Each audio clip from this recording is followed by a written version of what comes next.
How's everyone doing? My name's Dan. Welcome to the Gimme Wrestling podcast. We've got the fallout from Elimination Chamber. Next up, Wrestlemania 39. This is the hardcore legend, Mick Foley. Well, hello and welcome to Give Me a Hall. Yeah, I hope everyone there, right there in Yorkshire, is having a nice day. Bang, bang. Have a nice day. Yeah. How's everyone doing then? Have a good weekend? Been up to anything exciting? Did you watch Elimination Chamber? Let's see what we've got in already. We've got Mark, one of our awesome new members on the YouTube community. Aaron Romer's inductees are Dave Bautista, Great Muta, Lillian Garcia. I think they're great shouts. Dave Bautista, obviously WWE legend. Great Muta, wrestling legend in general. He's just sort of been doing his retirement tour. Obviously, 1st of January, I think it was. He had a brilliant match in Pro Wrestling Noah against Shinsuke Nakamura, which WWE let Nakamura go there, which is a sign of respect for how good the Great Muta was. Obviously, you've got Lillian Garcia, one of the sort of longest ring announcers in WWE. Started off as a backstage interviewer, and yeah, she's been around quite a while. I don't mind seeing Victoria in there, and maybe even Cyndi Lauper on the celebrity wing. A lot of people that I've spoken to over the past few days thought she was already in it. That could be interesting to put her in there. Rock and Wrestling Connection. One of the big stars to help get WrestleMania 1 off the ground, which she deserves that recognition, I think. What do you think in chat? Mark's coming through with a knowledge. Trish could also turn up because, well, Canada, yeah. Obviously, she was meant to be at Elimination Chamber because of the damage control angle, but obviously with Dakota Kai getting injured, I think that was obviously, well, we know it was obviously scrapped because she's not there. If they're doing announce an inductee tonight, expect it to be Batista. I think Batista would be a great shout, but I would probably save Batista to be the headline, save him until last, so you get people tuning in each week. Is it Batista this week? Is it Batista? No. I'll see if he's in next week. We've got Dom in from Soundsphere magazine and Gimme a Whole Yeah, and he loves me. I love you too, Dom. Got Michael in. How's everyone doing? I'm doing good. I've got Todd in. Both of them are doing great. Yeah, can't complain. Blumpty Ghost, welcome to the Gimme Whole Yeah Wrestling podcast. Thank you very much for joining us. It's almost time. Yep, it is. Cena will be back in Boston, Massachusetts in a few weeks. Yeah, I reckon if they're going to set anything up, you could probably do like what Cena did with The Undertaker and just keep trying to call him out, but nothing happened. But if you're going to do that and flip it, you could have Austin Theory call out John Cena, or say that he's beaten everyone, there's no one to beat. At WrestleMania, it'll be issuing an open challenge. And then at WrestleMania itself, or you could do it in Boston. You could have Cena come out and say, yep, I challenge you at WrestleMania. I'm going to bring back prestige to the US title. That'd be all right. I'd enjoy that, doing it that way. If they do the open challenge on the night, because it is WrestleMania, I think they might do it. They could do it that way to save a big pop for WrestleMania. As a surprise, if they're not getting The Rock or Austin, I think that'd be, again, another good way to do it, where it'll be crowd popping, whether it's night 1 or night 2. Having seen a turn up is going to be a big, big moment anyway. But yeah, we've got 8 people in already. Thank you very much for joining us, or joining me, I say. Let's get my earphones on ready for Monday Night Raw. Yeah, that one. Michael saying Sammy's kicking off. Let's have a look.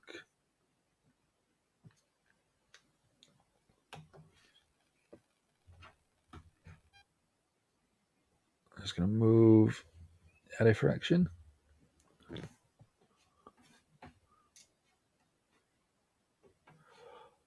Oh, we've got. I was just going to say we're just going through the introduction for Monday Night Raw. So I'm going to start off a different route this time. We have got our champion Hulkamaniac Sassy, and I will update the graphics as soon as I get a chance, because I normally do it on my tablet. We've got our Hulkamaniacs, Eve Wright Girls of Wrestling, and Dex Baker. We've also got Mark LFC UK on there. Mark has upgraded to his subscription, and he's now a hardcore Hulkamaniac. So once I get a chance, Mark, I will get your name jumped onto that one. So you'll be disappearing off the Hulkamaniac, and you'll be becoming a hardcore Hulkamaniac. So there we go. Became a YouTube member. You was already a YouTube member, Mark. We know that. But YouTube doesn't. Well, this streaming service we use doesn't sort of acknowledge the fact that you've already had a subscription and it's been upgraded. So don't worry. We know you're a YouTube member. You will be swapped across onto the hardcore Hulkamaniacs. Thank you very much, dude. That's awesome. Let's get the ones back on. So, as of right now, we are getting a recap of Elimination Chamber, the Sami Zayn and Roman Reigns match, the referee bump, obviously, Sami getting the 8 count, 9 count, and then the obviously interference from the Usos, the ref bump again. Yeah, it's going through a full recap of the high points of the match. Jey Uso turning up, standing in between Roman and Sami.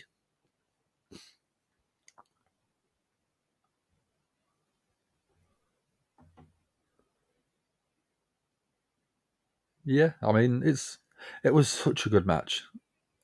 Me and Ant was talking about it while it was happening, and then we were talking about it after we sort of came off the stream.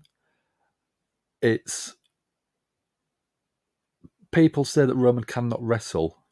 He can definitely wrestle, but with something like that, the story was incredible. You didn't need a Kenny Omega 5-star classic match against Okada or someone like that.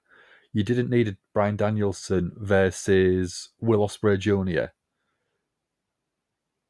You just needed that story to be told, and that story was what got you hyped. You believed. You wanted to believe. You had your heart telling you Sami could win. And that is, to me, where you'll get the goosebumps. That's where you'll get the emotion. I mean, you've got the woman who cried, the girl in the audience who had the big frown on when Edge won. You had the guy crying when CM Punk returned in AEW. You've got so many different emotions with the professional wrestling. That is what we love, and that's what we come back for. So Dom's still in. If you want to jump on, man, come jump on. Looking good. I know I can't say yeah, but I know you're looking good, dude. And yet we are getting Sami Zayn coming out.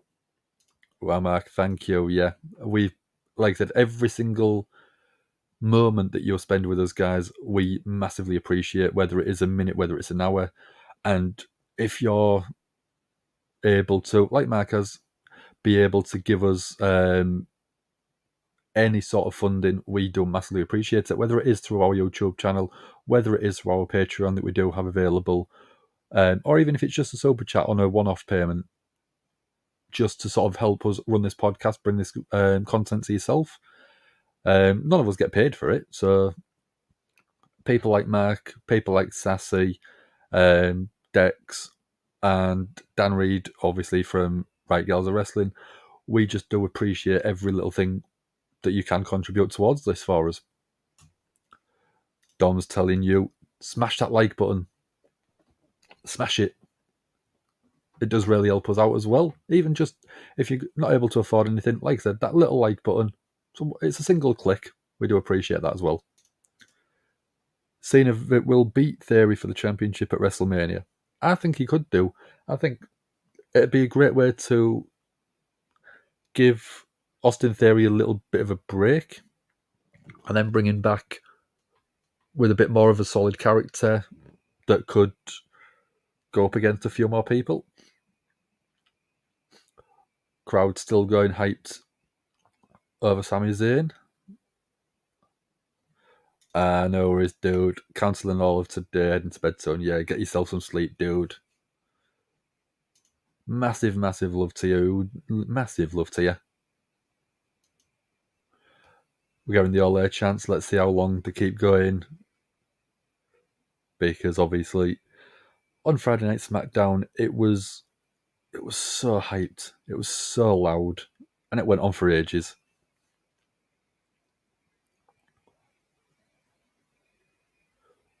Now it's swapped from the Ole chant to Sami chant.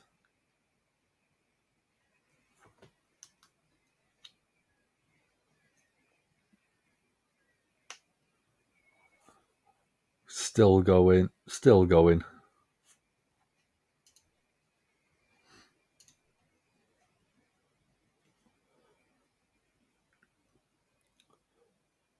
Is he going to be able to talk? Yeah, he's just said, wow. It's obviously, I mean, having that many people chanting your name, screaming your name, cheering for you, it could get very easily overwhelming. And again, they started with the Sami chants.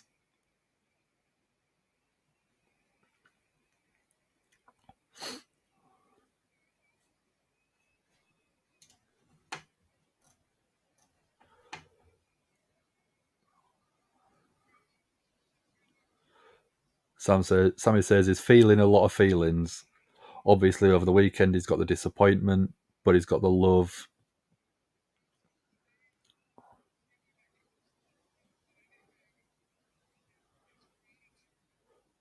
Perfect word for it, Sami. He says the perfect word that he's got that comes to the front is gratitude. Brilliant, brilliant. He's just thanking the audience because obviously they've been right behind him every step of the way. And now we've got a "You deserve it" chant. So while the crowd decide to calm down a little bit, Michael's asked, do you think they had Sami and make it a triple threat Mania? I think it would be awesome. I don't think they will, because then they'd be having so many parallels along the Daniel Bryan and Batista storyline.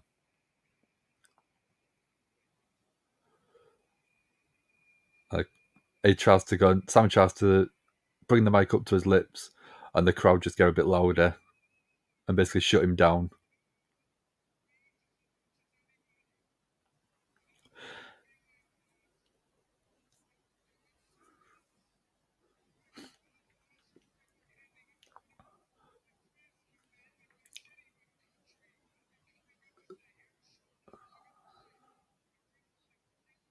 So Sami says he feels guilt at getting so close to winning and he's let people down because he could have put a bow on the fairy tale ending of his story. Now we're getting no chance because he doesn't want, the crowd don't want him to have the guilt.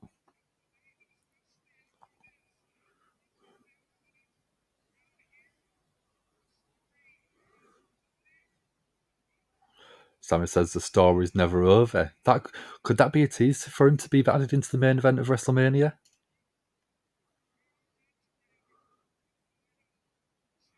Sami says we're entering the final chapter.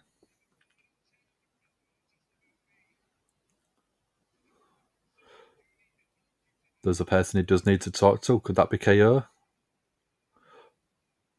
Obviously, after the save. Yes, Kevin Owens. Crowd pop again for that.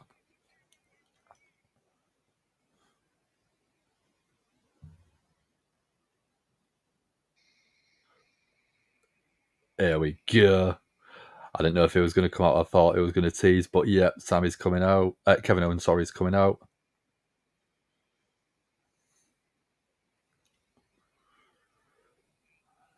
Two Canadians.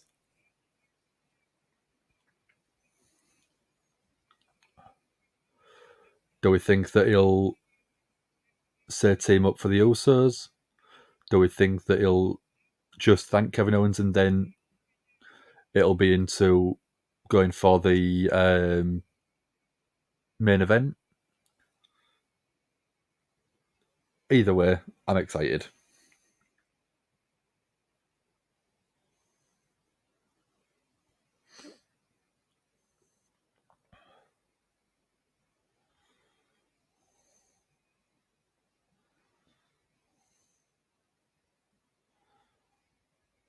Let's see what KO's got to say.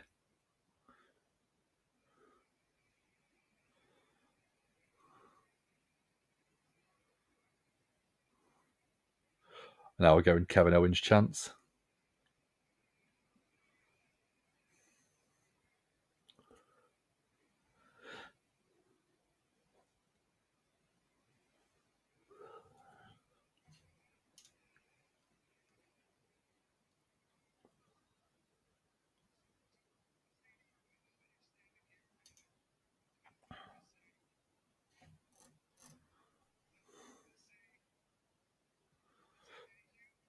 Sammy wants to say thank you to Kevin Owens. Also wants to say sorry.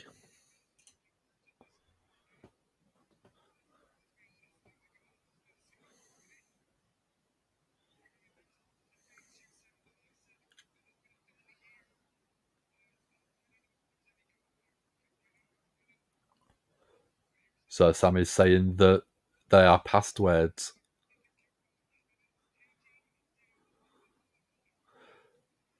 Sammy says Kevin Owens has said for months he only cares about taking down the bloodline.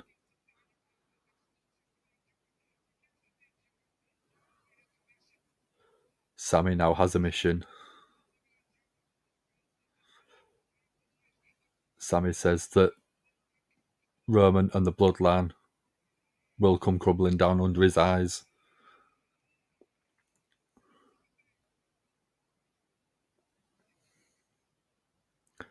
So Kevin Owens couldn't do it alone.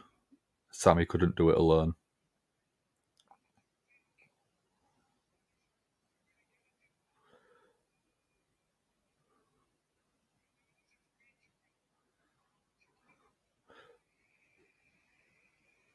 So Sammy says we could team up together.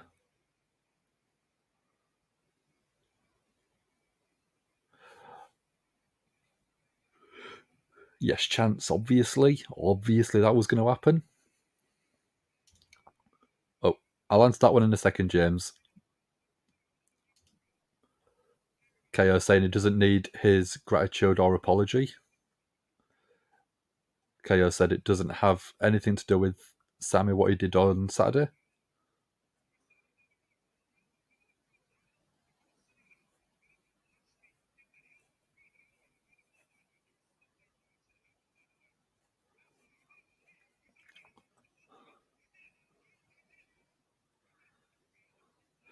Kevin Owens said he did it for his family and also Sammy's family to stop Bloodline beating the families.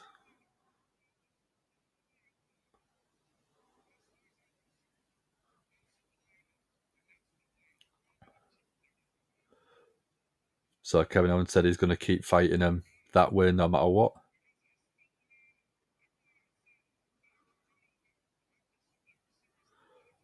So after Survivor Series, Kevin Owens, it was done was with Sami Zayn, and it stands.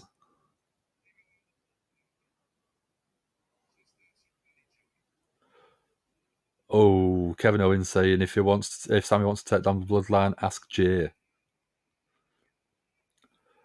I reckon they're going to keep teasing this one until Mania itself.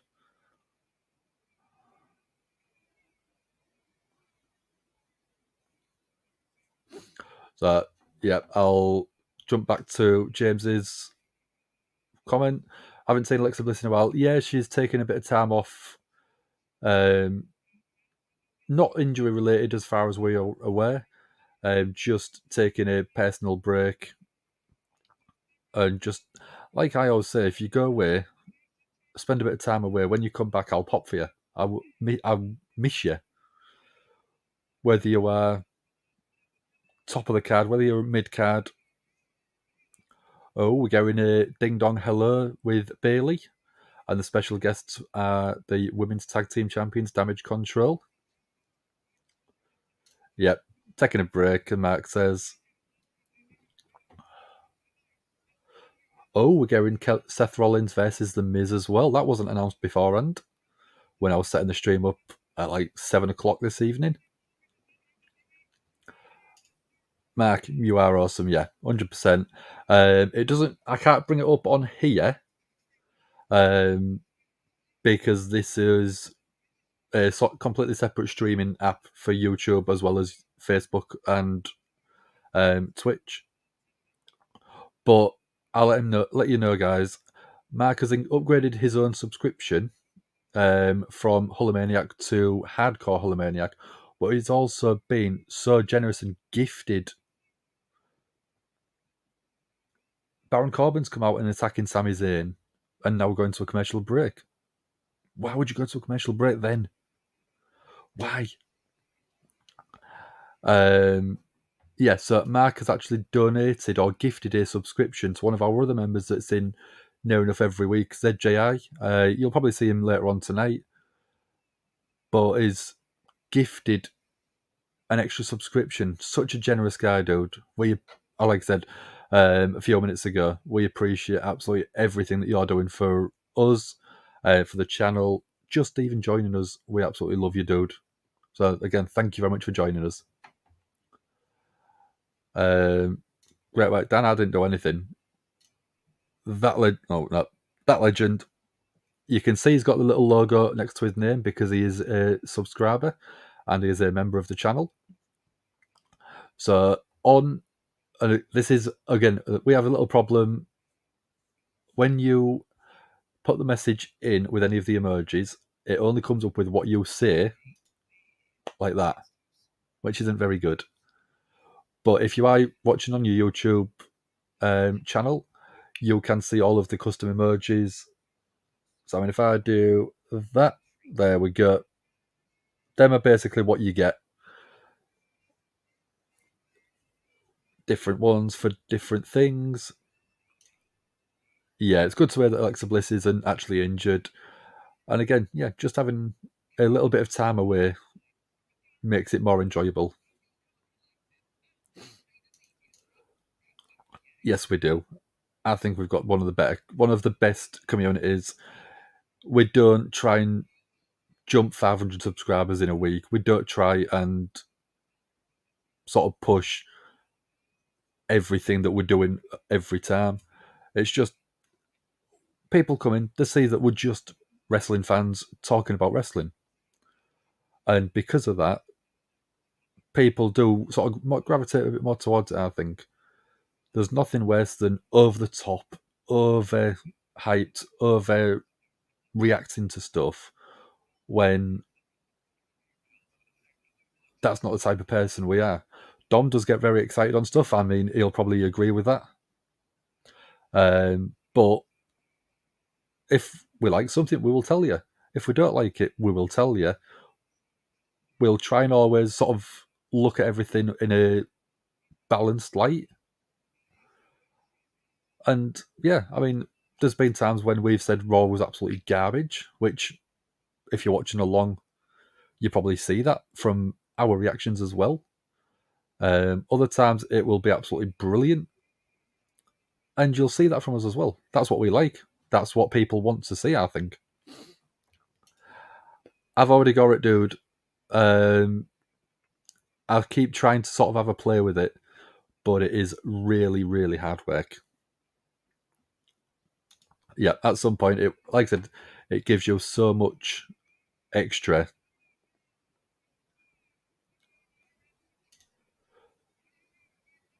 Dom was on Assemble's chat.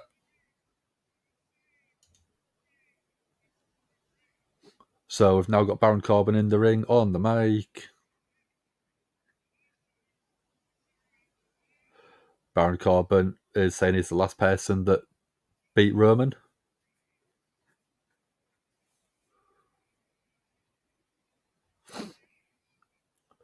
You like my take on it? I do try. I think it's a podcast for the people, made by the people, in a way. Baron Corbin is saying that Sammy is pathetic.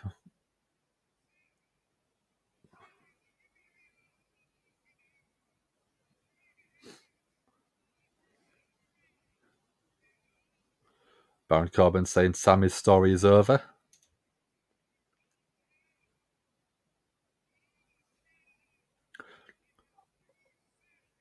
All of Canada believe that Sammy is a failure. Oh, I've got Adam Pearce basically saying, "Go get him, Sammy," after trying to stop him. Double leg takedown. Sammy just raining blows down on Baron Corbin. Clothesline straight out of the ring to Baron Corbin. Crowd hyped for Sammy, obviously. Let's see if we're going to get a match. We've got a ref in the ring, waiting for Baron Corbin. Adam Pearce makes it official. Bell rings.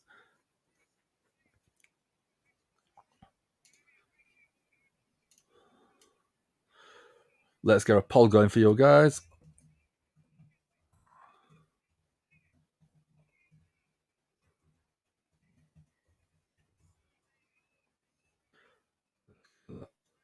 That one will be second. Start a poll.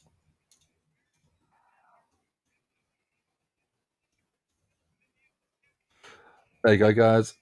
Polls in the chat. Let's see what people think. Sami Zayn versus Baron Corbin. I mean, if we got a few bits on there, I reckon it would be quite good. But it's just, one, getting to that point, and two, being able to use it efficiently, I think. We're not actually that technical. We can be. Well, you're not. You've got an iPhone. It's simplistic for simple people. I'm only joking, dude. Thought it was Dom when he asked about Bray. Obviously, if it's a question about Bray Wyatt, it'll be Dom. Again, Max coming in with some more emojis, but then I can't put them on. Can't load them up on screen to show you, I'm afraid. No way Sam's going to lose twice in Canada. Nah, no chance. So we're up to date on the comments. We've got Sammy kicking out. Do I think Bray is showing up tonight? I think... Oh, we've gone to commercial break, so it gives me a chance to actually think. I think if there was going to do Bray versus the winner of Lashley and Lesnar, which is obviously what the tease was, and we don't get a winner, I don't know if they've decided to postpone that match until after WrestleMania. If we're going to do Lashley and Lesnar again at Mania, I think that's what probably will be the route they go down.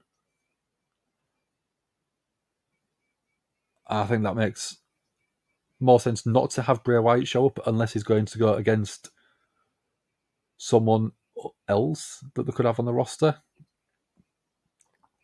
I mean, who would you like to see Bray Wyatt go up against? If you've got the choice of anyone, who would you see him go up against as a WrestleMania match?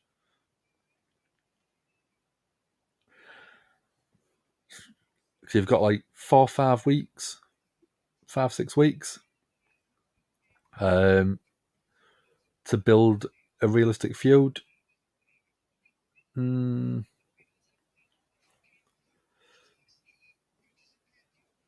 What about someone?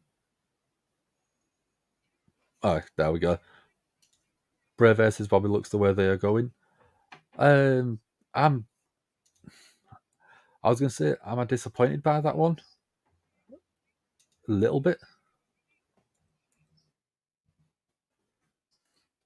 Like I said, I want Bray to go up against someone that I think he could tell a compelling story. I don't think Bobby could really do that. Let's have a look.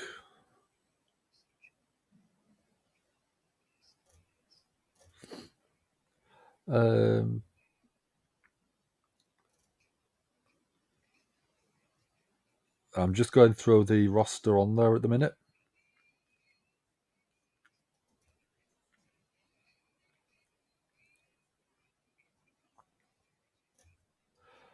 I don't know, but I reckon him and Kofi Kingston could have quite a good match. I think that'd be quite a good sort of unusual pairing.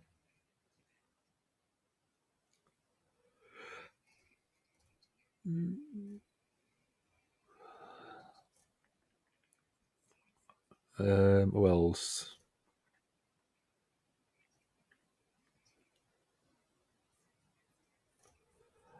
Yeah, I don't know. I think that it would be quite a good match, him and Kofi Kingston. I don't know how you'd get to that point. Maybe Nakamura.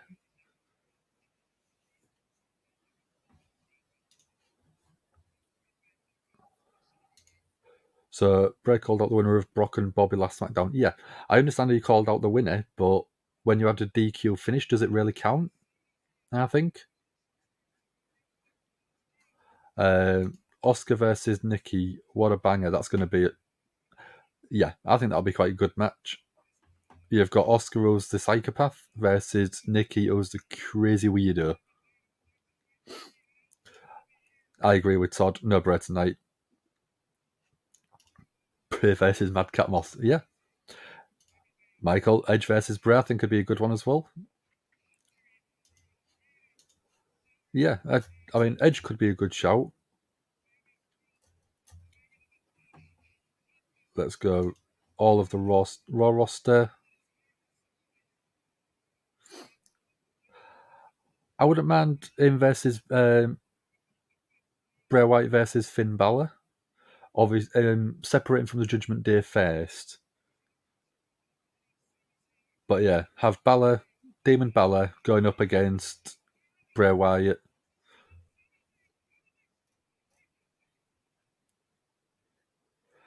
I know it's crazy. I know it'd be ridiculous. But I would quite like to see R-Truth sell some of the Bray Wyatt spooky stuff.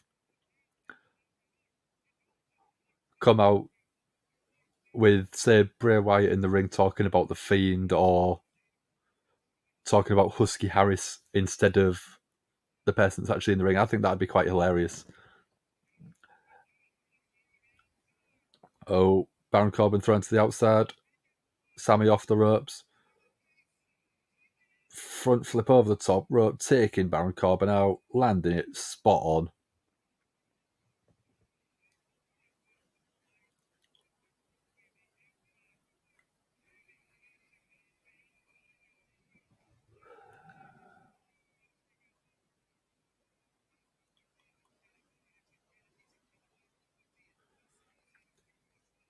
Sammy picking up Baron Corbin, throwing him back in the ring.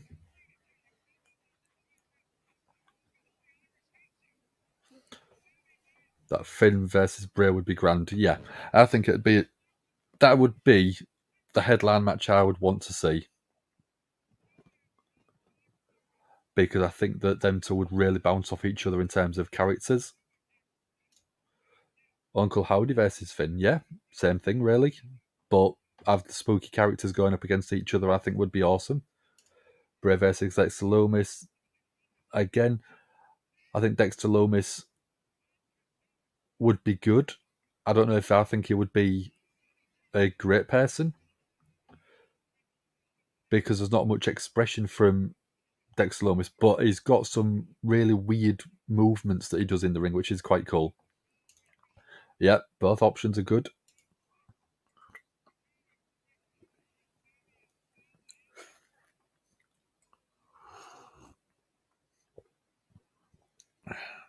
Don't worry, guys. I've got my Deadpool cup, as always.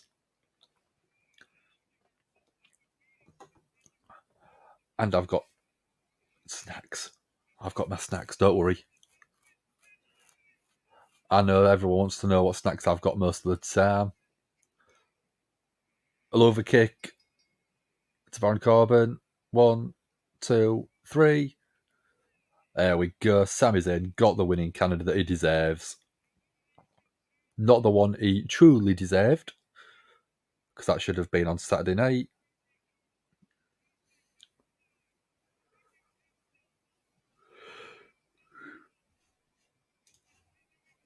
So 88% of people thought it would be Sami Zayn, which, yeah, you'd expect it to be.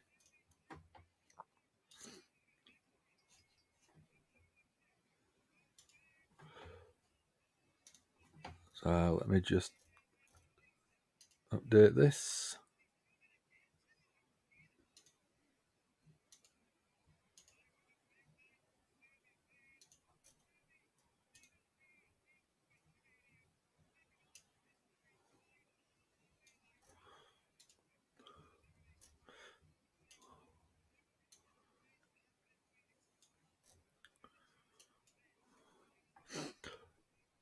Let's just tab back across.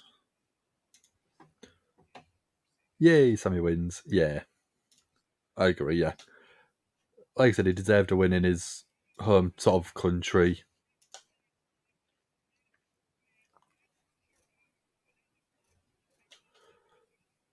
So we're getting a recap of the Balor, Rhea Ripley versus Beth Phoenix and Edge match.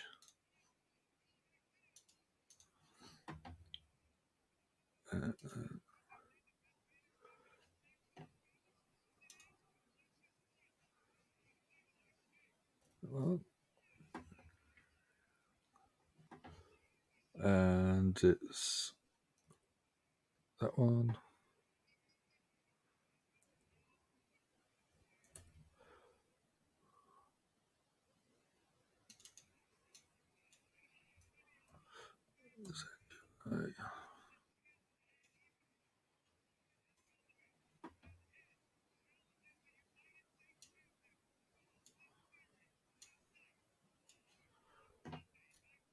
Where did you get that design from?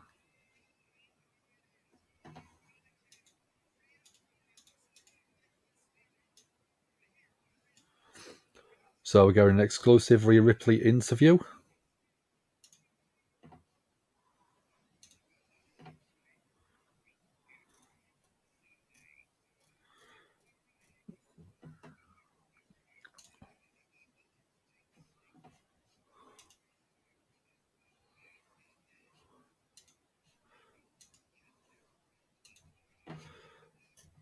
And just get these downloaded so I can re-upload these for people.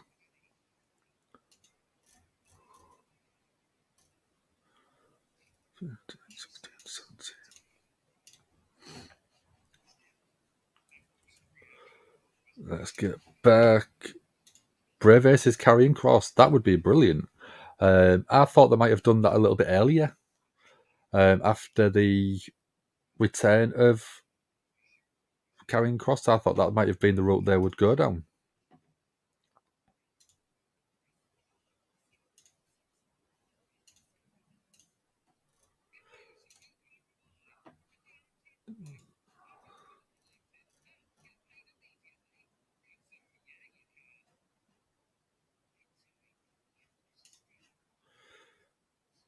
And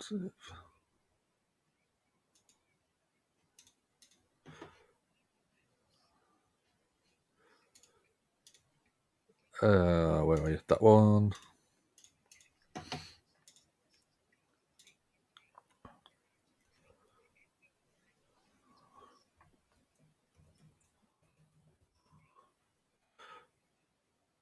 And then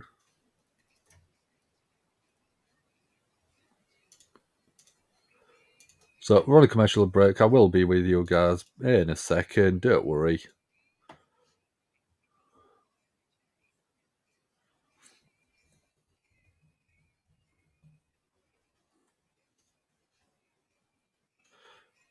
Just going to upload a couple of things for the channel.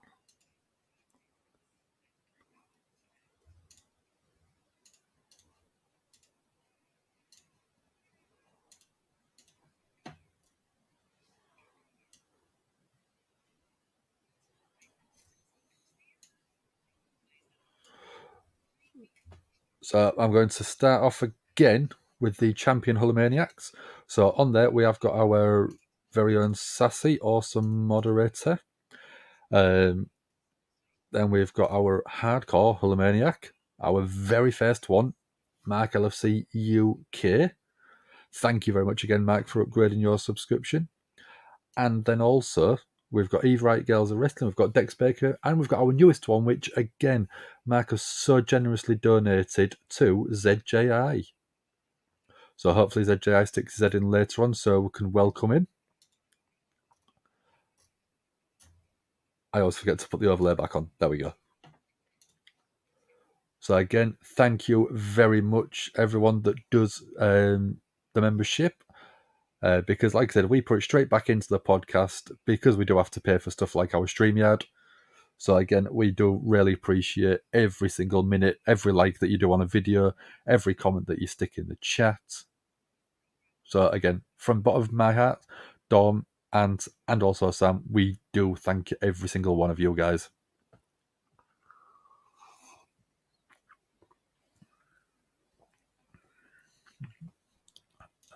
You return the belt this weekend? Oh yes. Oh yes. Obviously, I'm retaining it. I'm going into Mania as a champion because that's who I am. That is exactly who I am. I don't know if at Mania I'd be keeping it, but we're going to do some predictions and stuff. So we've got Baron Saxton with Rhea Ripley and Dominic Mysterio.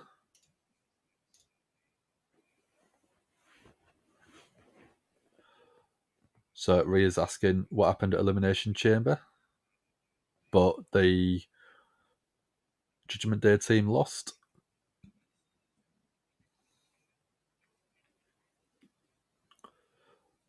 So Rhea's saying that Beth admitted that that Rhea is the real deal.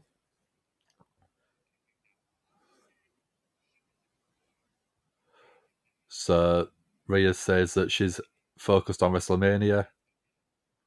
Don't want to talk about anything else.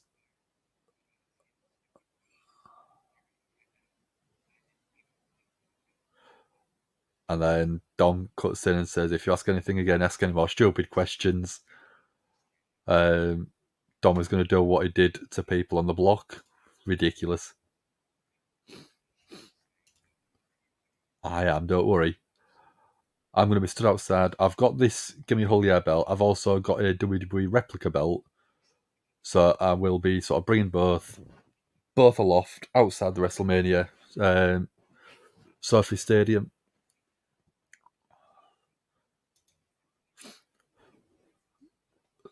So Rhea says that she's the best woman in WWE as of right now. Rhea doesn't make the same mistakes twice, so if Charlotte wants to put Rhea in a place, good.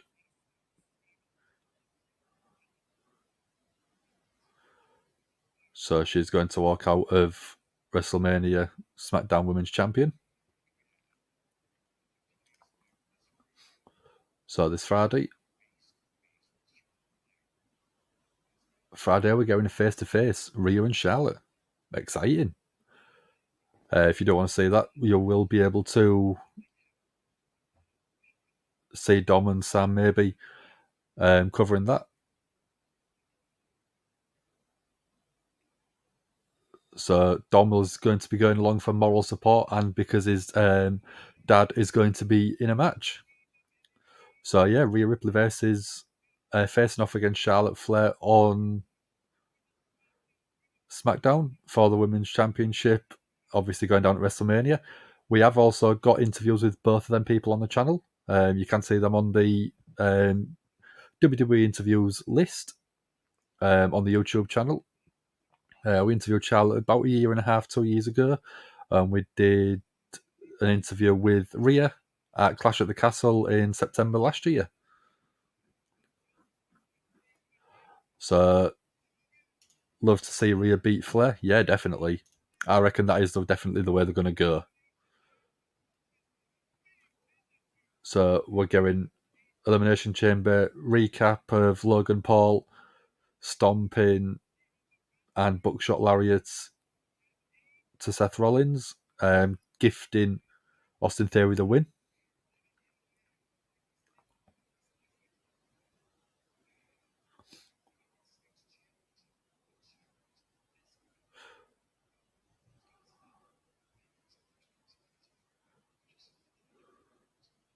So we're getting a recap of the press conference from Elimination Chamber. Austin Theory issuing an open challenge on the press conference. Edge basically accepting, saying he wants to kick the teeth down the back of Austin Theory's throat. I agree, Todd. Logan Paul is far better than I expected. The only things that I've sort of got the concern of is if you put Logan Paul up against someone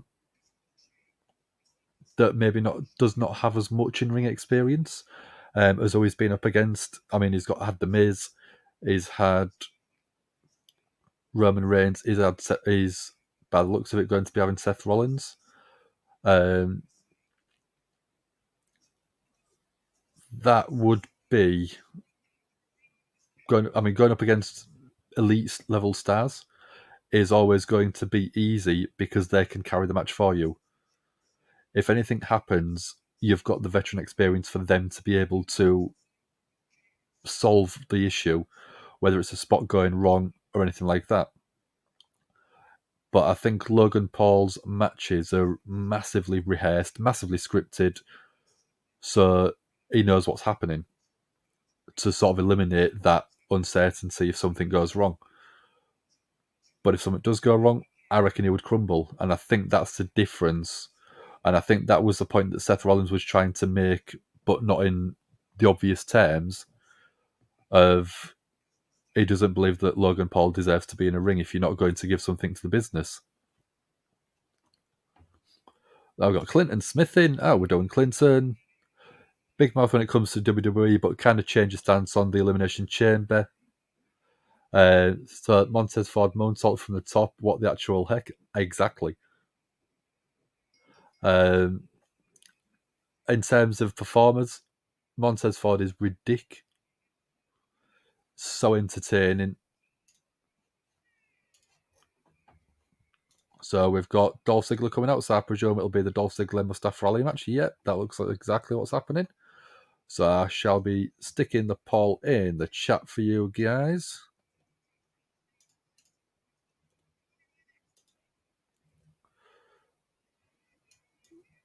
That one's Dolph Ziggler, Mustafa Ali. They've had a bit of confrontations backstage over the past couple of weeks. There you go. The poll is in the chat, guys. I'll swap it now. Logan Paul is so hateable, but so damn good at the same time. He's very athletic. I know that. I agree with that. But again, if he had to call a match in the ring, I don't know how good he would be, in all honesty. The athletic moves are absolutely fantastic. That buckshot lariat is absolutely brilliant for a guy of his size.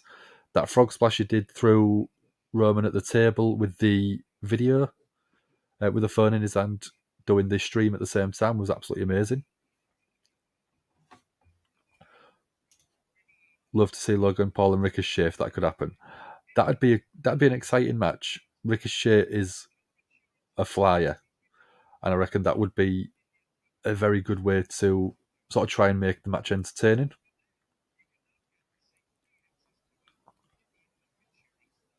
So, how far are we into it? 45 minutes. Let's have a snack. Let's tell you what I've got. I've got jelly babies, but chicks. Little jelly baby chicks for Easter. I'm having them early. What else have I got? Dairy milk buttons, but they are twisted because I've got white chocolate in there as well. And I can't do a Monday Night Raw stream after doing a Saturday night stream without me good old monster. It's not open yet. That one. Logan Paul is a quick learner. This guy went from YouTube star to Pokemon fanatic to boxer to wrestler. This guy is good, despite his big mouth. I reckon, yeah, I've started to change my opinion on him a little bit. I think that he is more...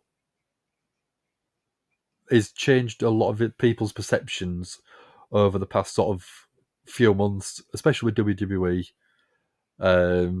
Because him and his brother obviously didn't have the greatest reputation, but now I reckon Logan has changed a lot of people's opinions, whereas Jake I still think is a bit of a attention-seeking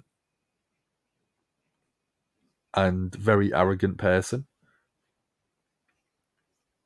So there has been a comment come through which it won't show on your side, but I will just sort of have a look.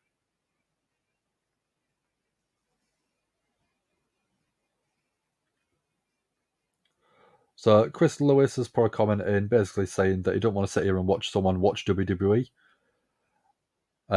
It can't be a watch and talk because we can't show the stuff live, so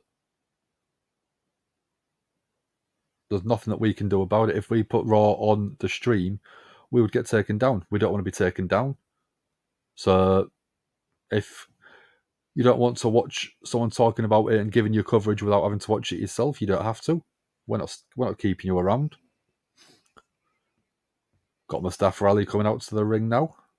Dolph Ziggler already in the ring in some ridiculously pink pants. Well, yeah, pants, if you're American.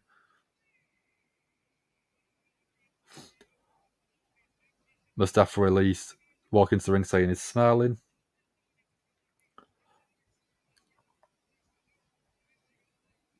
Mustafa Ali has been sort of complaining over the past few weeks, saying that Dolph Ziggler gets opportunity after opportunity.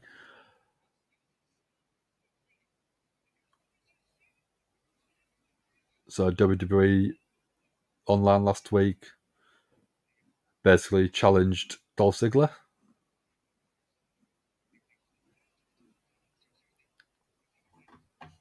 Ali should win this. Yeah, I think so.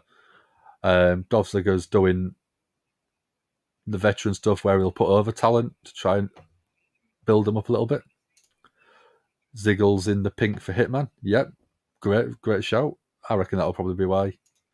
See if there's like a little heart or anything on there.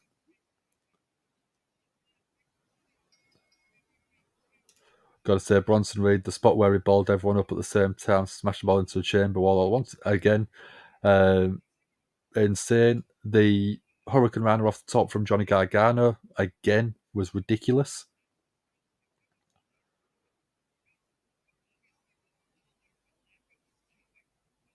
So Ziggler with a couple of right hands.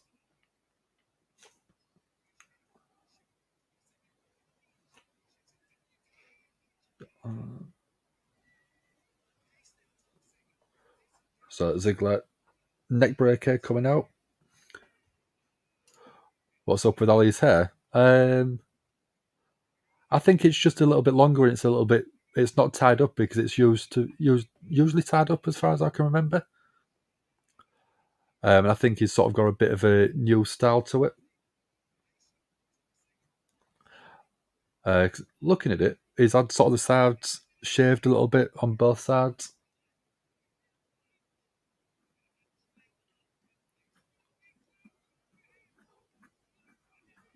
So Ali's been the heel, saying to Ziggler, "Be thankful that you're here." Bad condition, it's on it. It could be. It could be. We don't know.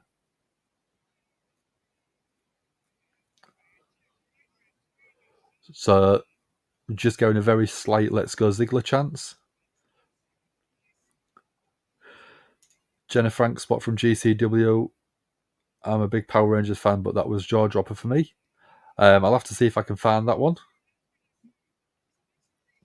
Yeah, could be. Bad condition there, says Michael.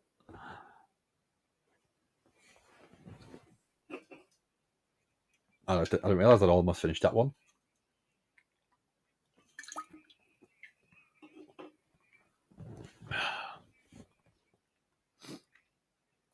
Ziggler taking out the leg of Mustafa Ali. Went for the famous brilliant counter from Ali. Ali with the crucifix pin. 1, 2, 3. Mustafa Ali got the win.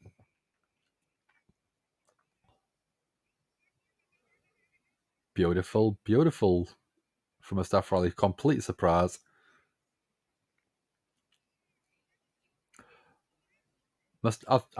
Actually, it looks like it's had not a bit of a colour, but it doesn't look the normal, really dark brown that it usually has.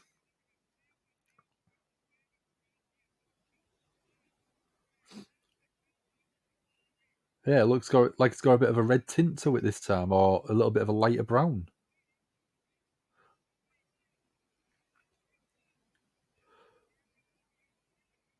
So, looks like Mustafa Ali is doing the old original Bo Leave style gimmick, where he's sort of rolling out the ring with chanting his one.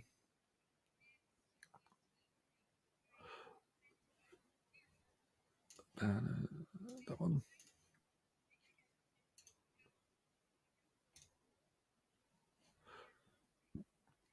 So 71% of people got it right with Mustafa Ali. Bad dye job. It could be. So Miz is just opening an envelope from Maurice.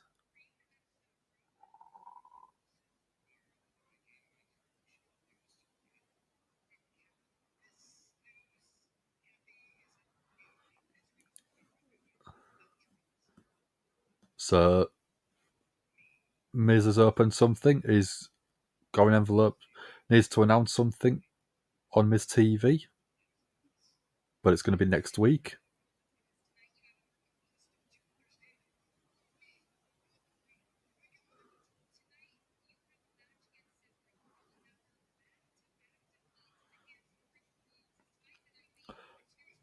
Miz is getting frustrated because Kathy Kelly is talking about the 2 losses to Rick Boogs. He's going up against Seth Rollins.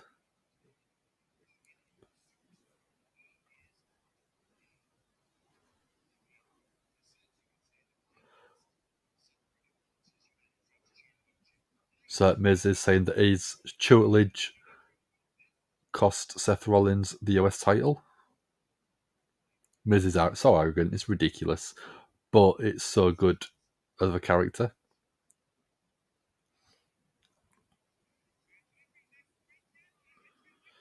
Oh, we got Cody as well, looking sharp as in his suit.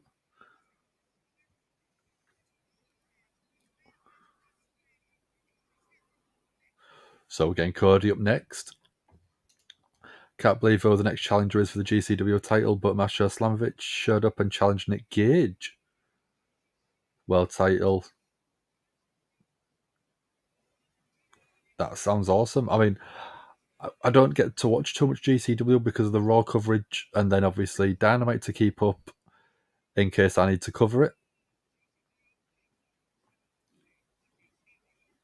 So I do try and sort of watch a little bit of GCW if I get a chance, or a bit of Impact every so often, just to see what's happening, but I don't get too much time to do it. Let's guess they have another kid on the way. If it was a new kid on the way, it was a weird way to do it. But you never know with WWE, it could be the way they do it. Thinking the same thing. I know, but why an envelope? Why would you put it in a gold envelope like an award or something? No idea. No idea at all. Let's get that banner swapped ready for Cody.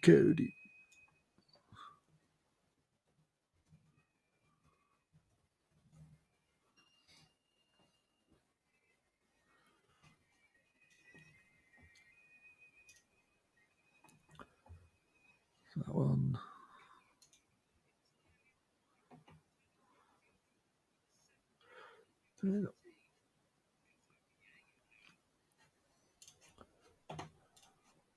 So, got 8 people in. Thank you very much for joining me. If you haven't, do like the video, subscribe to the channel, and share the video because it does really help us out. We have got our Patreon available. We have got Super Chats, which do, again, help the channel out. We have also got our membership, which has had a big change tonight. We've got a new person that subscribed to us, and I will explain that in a second.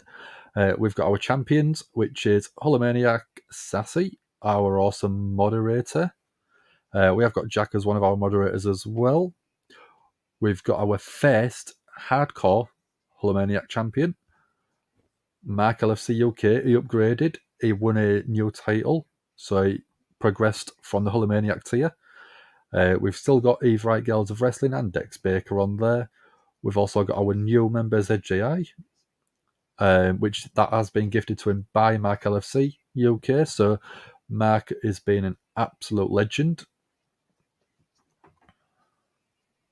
So if you want to do any of them, you can do it through the YouTube page. You can join the channel, and you've got 3 different tiers, as you can tell from them graphics. Clinton, you've just followed us on all the other platforms. Thank you very much, dude. We do appreciate it. If you want, you can send us a tweet or anything like that. Let's find you, because it's just popped up on my phone. Follow Clinton James Smith. There we go. We've followed you back on Instagram.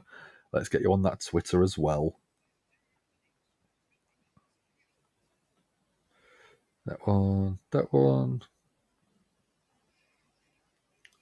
Follow back. There we go. Let's have a quick look. Father of 5. Busy dude.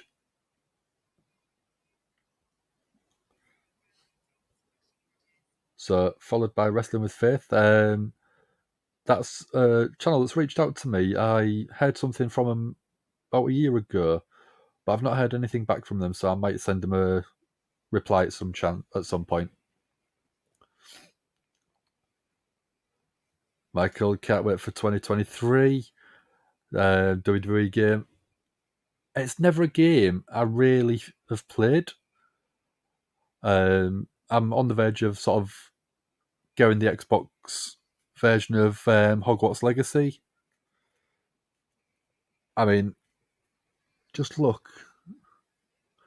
You can tell I'm a Harry Potter fan. I've got my Gryffindor scarf just there. I've got my Funkos above me.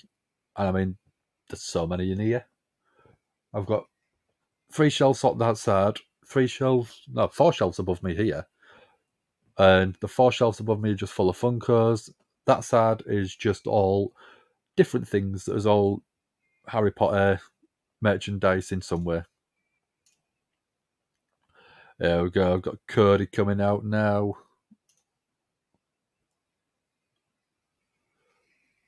Getting the pyro. Goosebumps because I can't wait to see it live in person.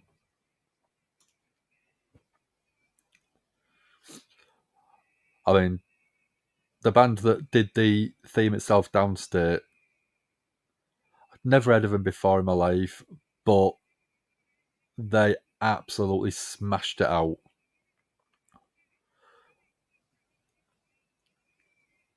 And it's, I think, my first or second favourite wrestling theme of the past 10 years. Easy. I just don't know which one I prefer more. That one or the original Moxley theme, Unscripted Violence. I thought that was an absolute banger as well. Or getting even more pyro, Cody. I still love the fact that he has kept his American Nightmare gimmick that he had on the Indies before going to AEW.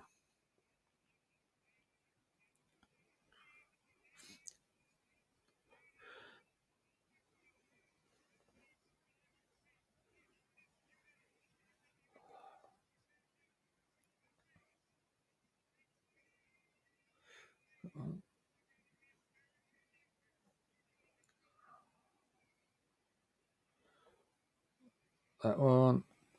Cody excelled outside of WWE. Yeah, definitely. Conquered Ring of Honor, AEW, New Japan, and NWA. Yeah, I mean, he left in 2016. And then obviously in 2019, he formed AEW. Let's see what Cody's got to say. He's still getting cheered, which is good after what happened over the weekend. Oh, Paul Heyman. Before he really gets to say anything. Oh, Paul Heyman's wearing a comedy neck brace.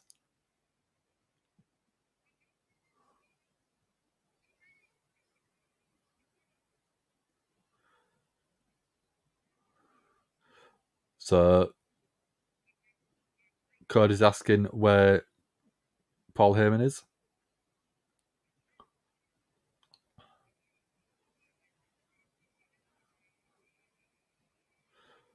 So, Cody's saying Cody wants Paul Heyman to come down to the ring.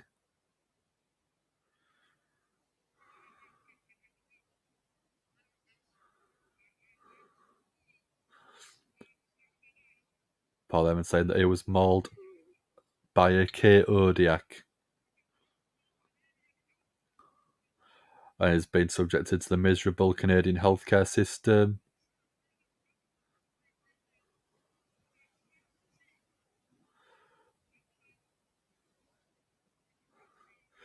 So Paul Heyman is suffering from a tragedy because it's a ridiculous neck brace.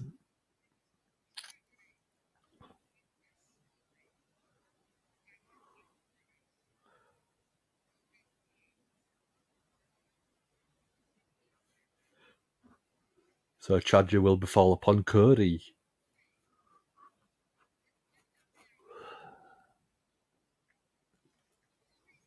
So Cody says Paul man to man. So Paul Heyman's not willing to get any closer. So Paul Heyman's saying that Cody can't beat Roman Reigns. Crowd don't like it.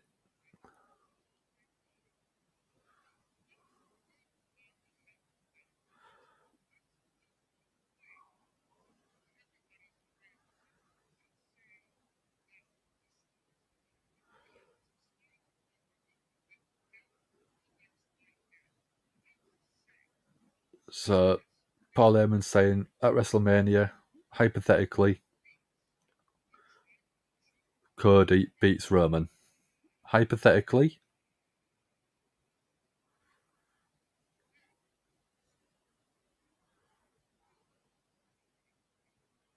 So what will Cody's life be like if Cody wins?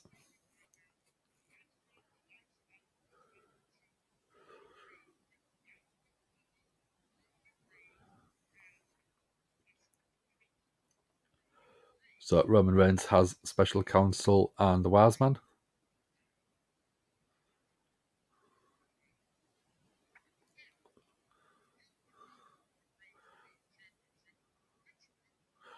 So if Cody wins and defeats Roman for the belts, so Cody won't have Paul Heyman with him.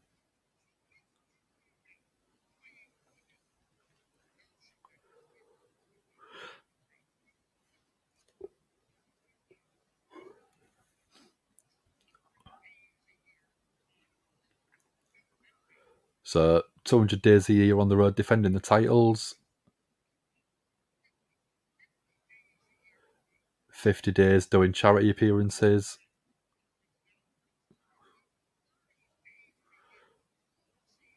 30 days overseas.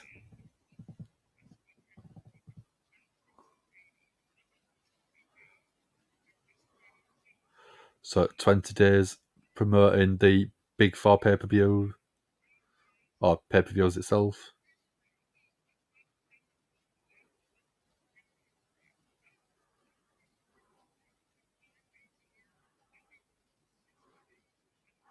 So 60 days at home.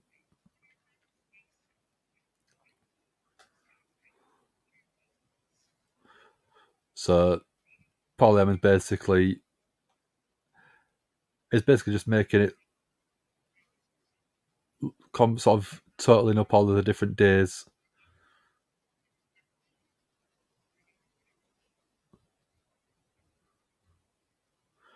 Making it sort of saying that does Cody want to be on the road that often for his family, for his wife and child?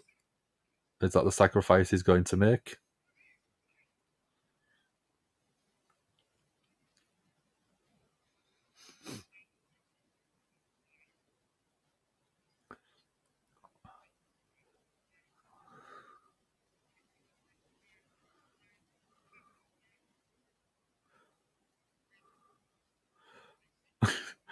So Paul Heyman saying that would Paul Heyman say something vile? Like Roman Reigns could keep Cody's wife warm.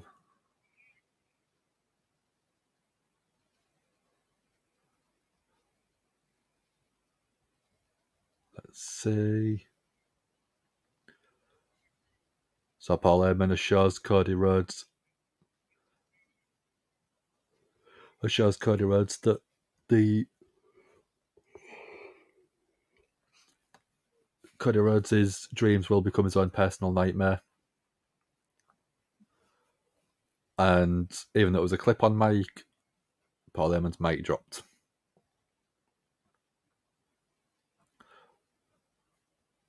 So come on, Cody, let's see what your response is. I'll get to your comments in a bit, guys, don't worry.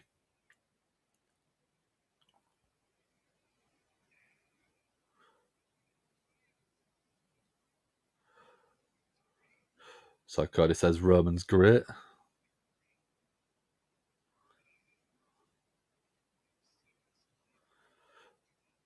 Cody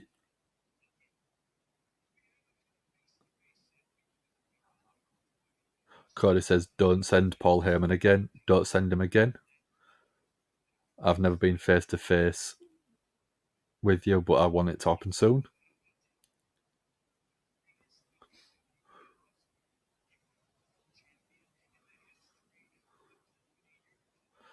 So Cody says that Roman is the best champion in all of sports. So Cody says he has to finish the story.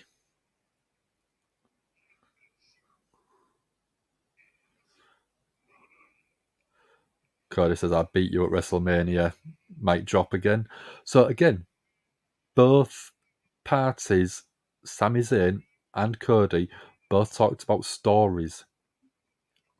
Is that the tease between the lines, reading between them lines, of there's two different stories that is still going forward at WrestleMania? Could that be both of them involved in the same match? Do we think? Am I reading too much into it? It's going to be interesting. Michael says, I hope Cody pulls it off at Mania, or Sami does at Mania. Hate to say it, but tired of Roman. Yeah, I completely understand where you're coming from, dude. I think that if Sammy gets added to the match, there is ways for both people to walk out with a championship, and Roman walks out with none. If Cody goes one-on-one with Roman, I think it will just be Cody winning and taking both titles. So, yeah, I think either way, Cody's walking out with championship gold at WrestleMania. Todd says me too, yeah. Tired of Austin Theory already. Please, Seth, win tonight. You'll forgive Seth for breaking up the Shield if he wins tonight. Seth's not going for US gold, though. Edge is. So, would you want Edge to beat Austin Theory to take the title off him? Yeah. Michael coming in with it. So, I've got Asuka coming out now.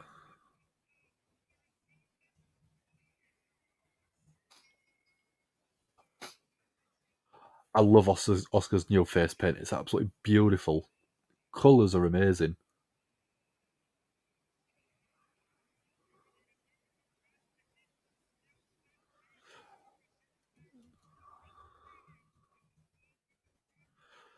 So going Asuka versus Nikki Cross.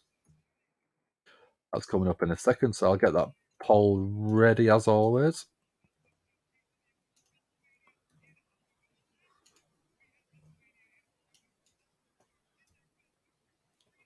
So we are going.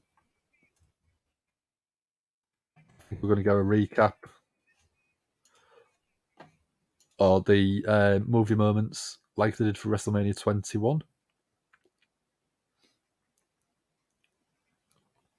So we obviously had, I think that's what we've got now, Seth Rollins as the Joker from 2019 film with Joaquin Phoenix. It's absolutely amazing character portrayal by Seth. So you don't care, Todd. I'll take the title off him if you want then. You just want rid of him. I'll end his career if you really want. If I could do, I would for you, man. Seth as the Joker is absolutely brilliant. Richard Smith, how are you doing, Richard? Don't love a good Paul Heyman promo. He's amazing. He's so good at the professional wrestling gimmick that he does. It makes it so believable. Every promo that he does, every word that comes out of his mouth, it doesn't feel like a script. And then you've got Becky Lynch with the Batman voice, Christian Bale. It's so funny.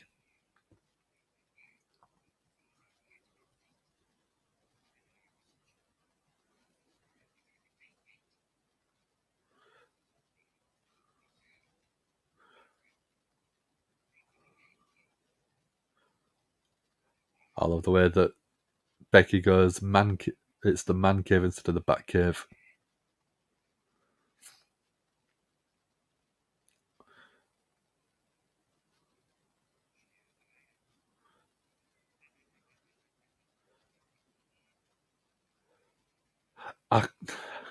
I would like to see a good 15-minute clip of them two just talking in them characters.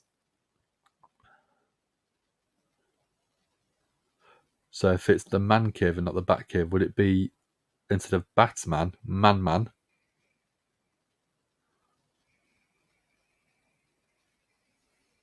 And then yes, Seth Joker and Becky Bat.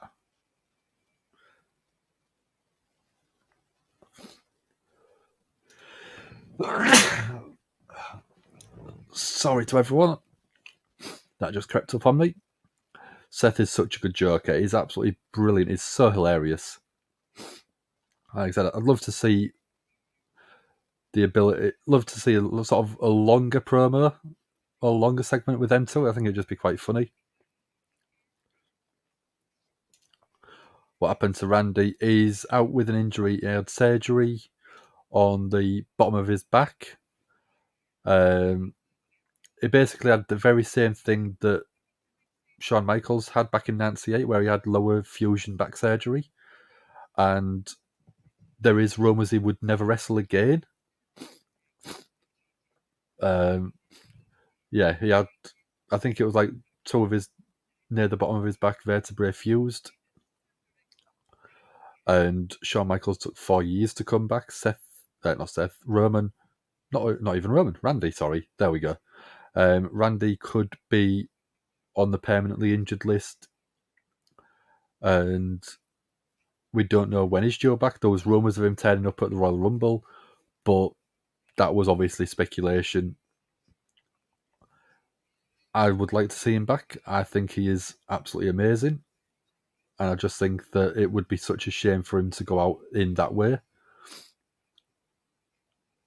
So all we can do is send Randy our best wishes, send him all of our love that he gets back to full health as soon as possible. Whether we see him in the ring or not is irrelevant. I just want to make sure he's safe, he's healthy, and he's not in pain.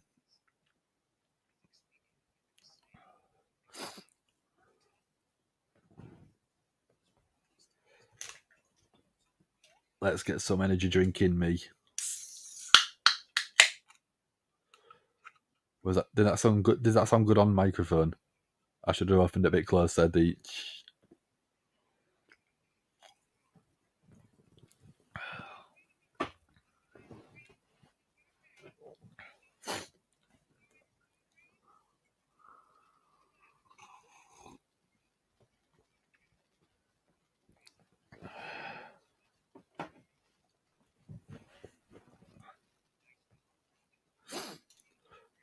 Randy as a manager would be fine. Yeah, I reckon he could come back and be sort of like a manager to Riddle and just coach him. I think that would be quite entertaining. But we know Randy would want to be a physical performer. So I don't know. I would like to see him back. Obviously, he's an absolute legend. He's a certified Hall of Famer in the future. But it's just, can he come back and still perform?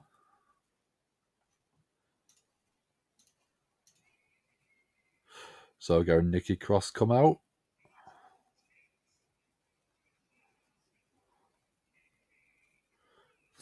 Running all the way to the ring, no stopping.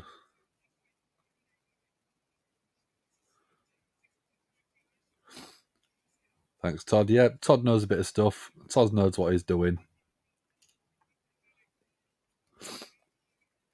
I'm just going to move my mic a bit. It might be a bit loud on your end for a second. Won't be a sec. Move that down a little bit. How does that sound from your eyes, guys? Does that still sound all right? I presume it will do. It's only a few inches it's moved.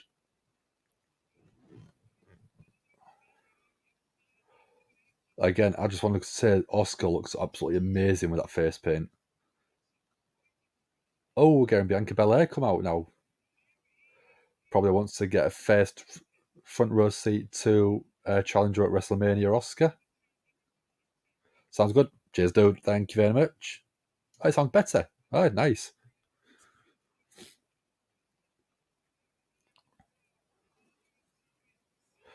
Because I've sort of not changed my setup, but I've tidied it all up onto one little desk. So I've got my Mac, which I'm straight off at the minute, which is what I'm using to do all of the polls and all of the comments on here. I've also got my tablet just on the other side of it. So when I'm looking there, I'm watching the wrestling. When I'm there, I'm looking at the comments. So Nikki's straight out of the gate, pulling the air of Asuka, knees to the back.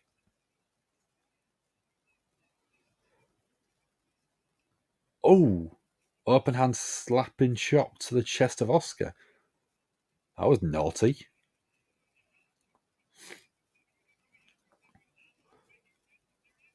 Nikki went for a crossbody, but Asuka got out of the way very quickly.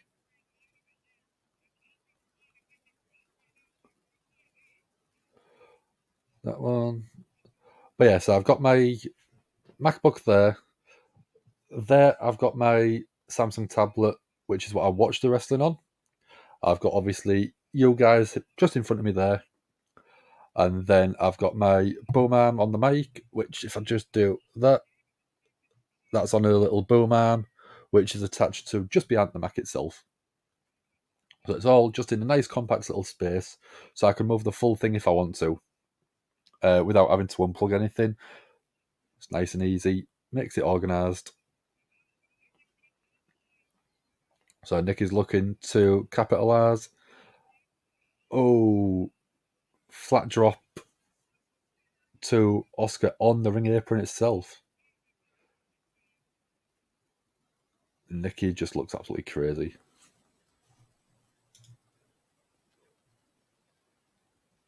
So the sound has gone on the WWE stream. I thought it was going to commercial break. It usually does when that sound up when it goes quiet. There we go. It took a few seconds extra. I think someone wasn't ready there to press the button to say adverts or commercials. That's what I might do for you guys. I'll tweet out a photo of my setup for you, so I can have a quick look. Let's take a good photo. That one.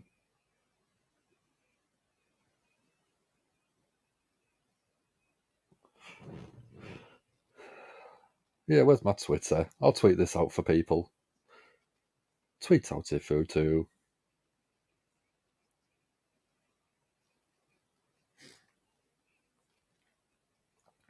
Watch a small crowd. No.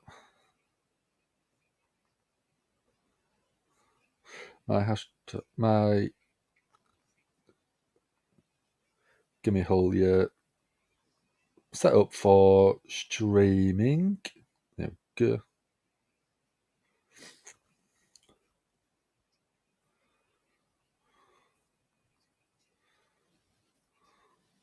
Hashtag that one. Been enjoying Raw tonight, Michael? Yeah, it's been almost almost an hour and a half, and it's not felt like there's been a lull in the show, has there? It's been good, not great as of yet, no. But then you have also got the Edge Austin Theory match. So as soon as that happens, if Edge wins, it'll be your favourite show of the year, I reckon, Todd. Let's go, Oscar. Yeah. You put your vote in the comments in the chat for who you think will win.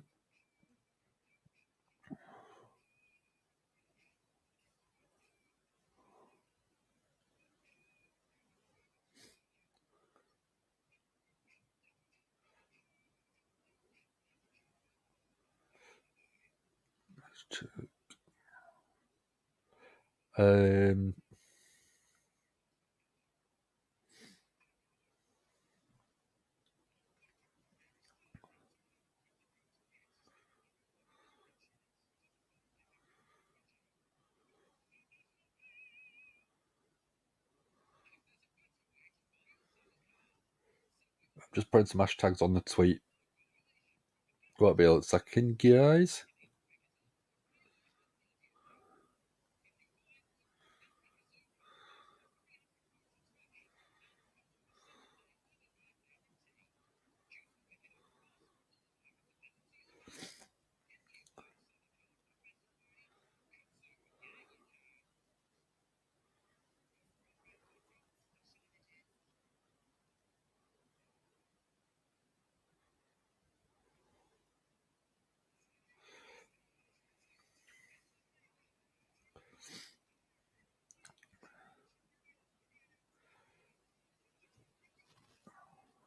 So the tweet itself is coming out. There you go. So that one.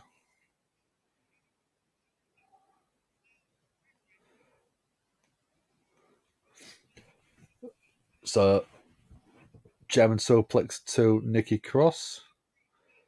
Oscar holding on. gets a second. 1, 2. It'd be nice to give Canada a belt at least. Well, yeah, true. If you haven't, go check out the predictions video we did. Was it on the predictions? No, go the Elimination Chamber stream itself. Ant had an unbelievable idea for the. Yeah, it was on the predictions video. It was. Go check the predictions video out. Ant had a brilliant prediction for the match at WrestleMania if Sammy gets added into the triple threat, which was unbelievable booking. I said straight away, if that happens, yes, take my money all day long. It would be incredible. I'm not going to spoil it because you'll have to go check it out yourself.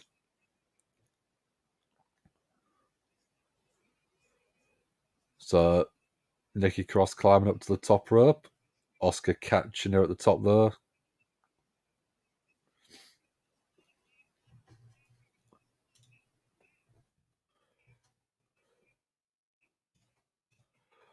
So is Asuka going... It was a chamber stream. Oh, okay, yeah. I couldn't remember which one it was, but glad you're here, dude. Thank you very much for that. And thoughts on Sammy not winning at Elimination Chamber because of the whole Saudi thing? I don't think so. I think that WWE would be able to cover that.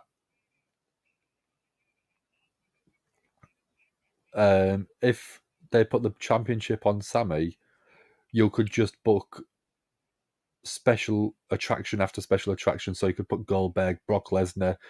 You could probably get John Cena, which would mean that you don't have to put someone like Sami Zayn on there if he was champion. Obviously, there is the thoughts about it of they could have not put the title on for that very reason, but I don't see that happening.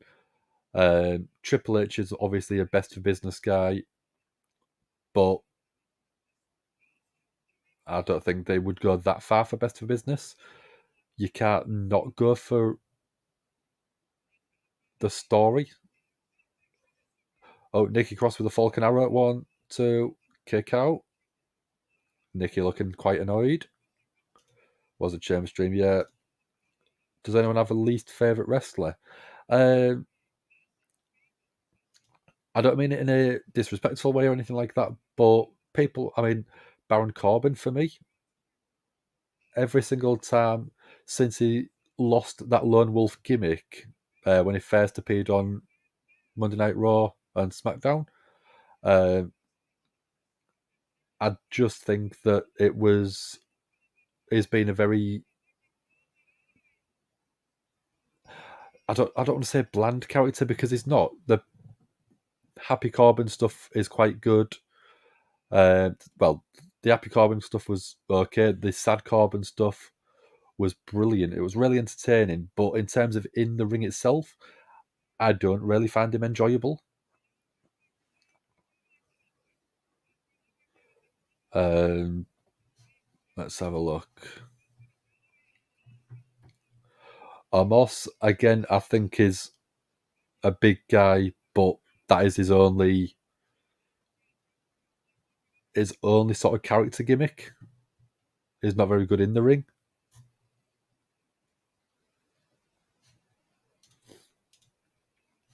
So Asuka got the win, obviously. So we're going an EST chant now because Bianca's in the ring holding the championship up. Asuka helping sell Bianca. Both pointing at the sun, obviously. 40 days away. Asuka's teasing the blue mist. She had all of the blue pouring out of her mouth. Bianca looks a bit worried to it. Bianca does have a look of concern on her face from that.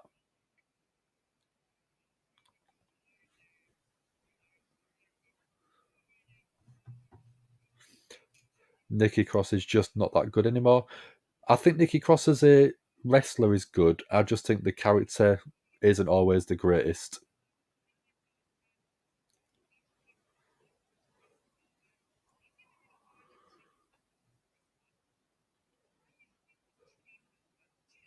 So Carmella's now backstage. She hasn't thought of a way to get to WrestleMania.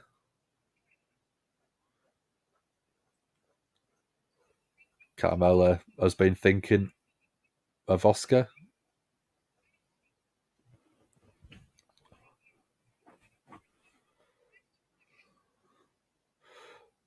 So Carmella's going to deliver a receipt to Asuka. Ooh. Oh, we got Seth backstage as well. Seth is in a great mood.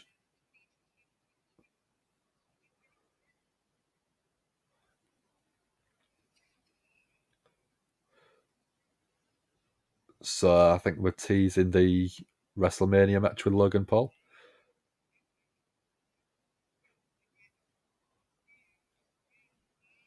So Seth is saying that Logan Paul has called him a clown, wants to ruin his WrestleMania opportunity by using his own move against him.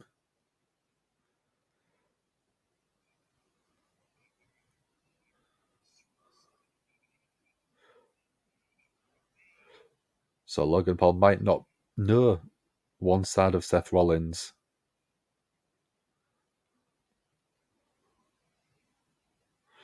Seth says he's going to find Logan Paul, and he's going to hurt Logan Paul.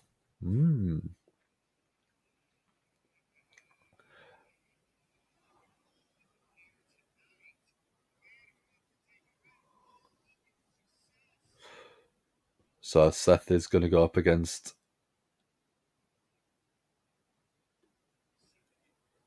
So Seth is going to go up against The Miz. And so going up against a surrogate for Logan Paul instead. Shayna Baszler. Shayna Baszler, if they put the character work on her and build her as this destroyer like she was in the Elimination Chamber a couple of years back, where I think she got like 5 eliminations. That's the character that she needs to be. Come out, destroy fools with arm bars, Karafuda clutches. I can't remember what she calls it, but yeah, come out, just submit everyone, and then she could just be an absolute dominant sort of performer. But they're not putting the work in with her on the character work. They're doing everything with Ronda Rousey instead. Yeah, good one, says Todd. Seth Rollins has been on fire lately. He's been on fire for absolute months, dude. He's been absolutely amazing. He's, I think, WWE's most reliable performer. You've obviously got people like Miz, who've been there even longer. But in terms of high-level performer, main event level that you can throw in at any point that you need to, Seth Rollins is going to be one of the best. James says, you wish they'd bring back Nia Jax. She appeared at the Royal Rumble, dude. But it was only a one-off appearance. I think it was to judge reactions, see what people thought about her coming back. But she wasn't always the greatest in-ring performer. She did have a few botches. She has injured quite a few people. Kairi Sane being one of the big ones. She's supposedly injured, I think it was Lana and Becky Lynch.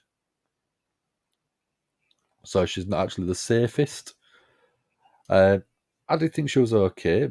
She was a very WWE character. She wouldn't work in AEW. She wouldn't work in Impact or New Japan, I don't think. James misses Lana, Sasha Banks. Can't stand Bayley. I think Bayley is a character.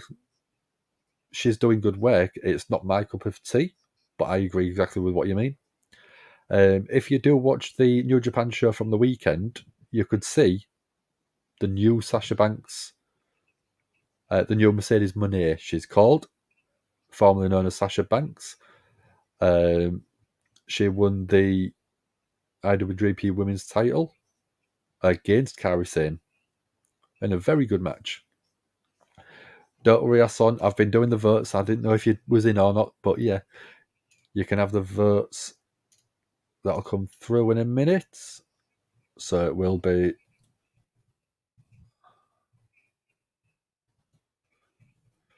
Freaking. Oh, versus Team is.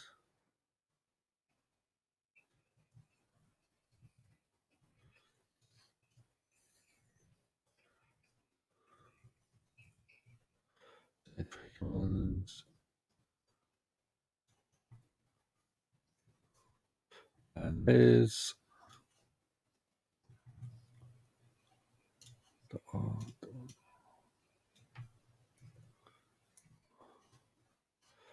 What was that one? Clinton. You're going to get to win the age of JPW Triple Crown World title. Yeah. I don't really watch much AJ. I'm more of an NJ guy. But that's only because I don't get much time to watch anything else apart from WWE and AEW. Like I said earlier on, I'd like to watch a bit of New Japan. I'd like to watch a bit of GCW, a bit of Impact if I get time. So Richard says, I think this is a storyline Seth isn't keen on doing. I don't think he is. I think he's a very business guy. There was an interview with Seth where he talked about he doesn't like people in the business who are not willing to give back.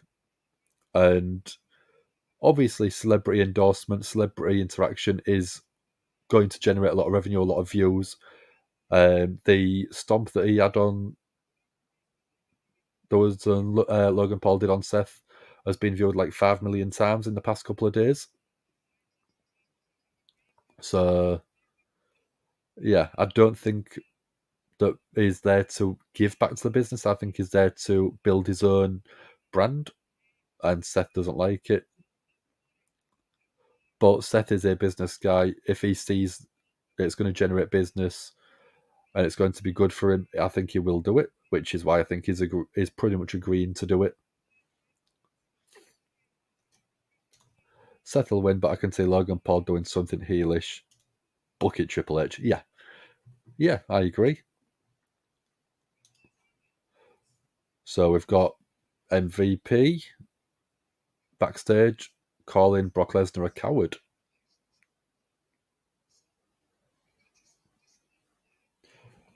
I was going to do a snack one. I completely forgot.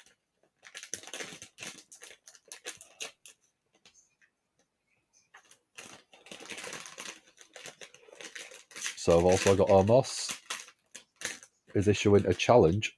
Oh, Brock Lesnar versus Omos at WrestleMania.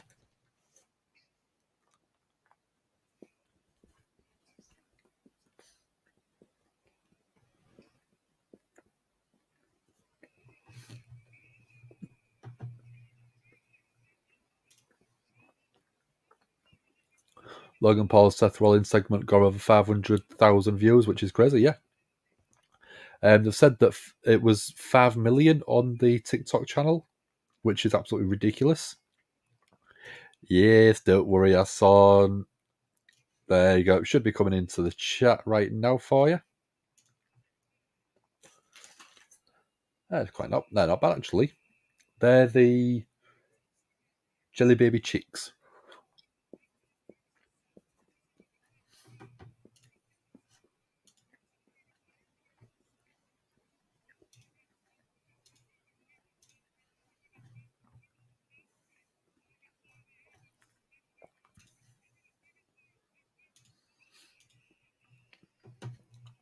So I've got Seth coming out to the ring now.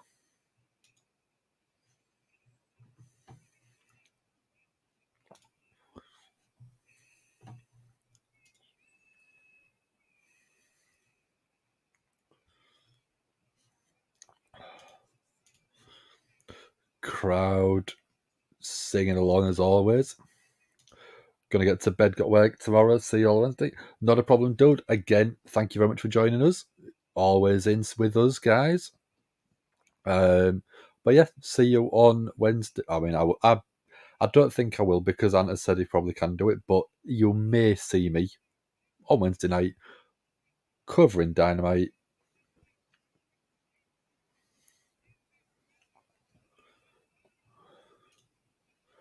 Yeah, see you later, Mike. Take it easy, dude. Thank you very much for joining us. Did Amos just challenge Brock Lesnar? Yeah. Well, no, it was MVP challenged Brock Lesnar to face Amos. So you want Amos to go to Suplex City and disappear already? Yeah. Wouldn't it have made more sense for Seth to answer Theory's challenge? In a way, it could be. Yeah.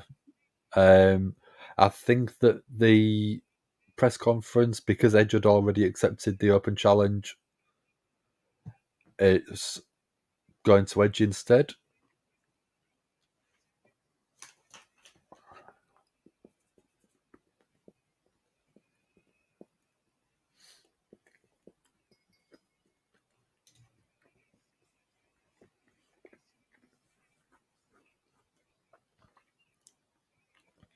Seth straight out on the belt, right hands, left hands to the Miz.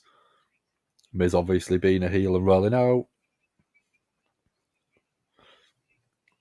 That, and they're in Canada. Yeah, true. They're in Canada, so having a Canadian challenge for a title makes a bit more sense. Miz's head bounced off the announce desk and tossed into the barricade as well.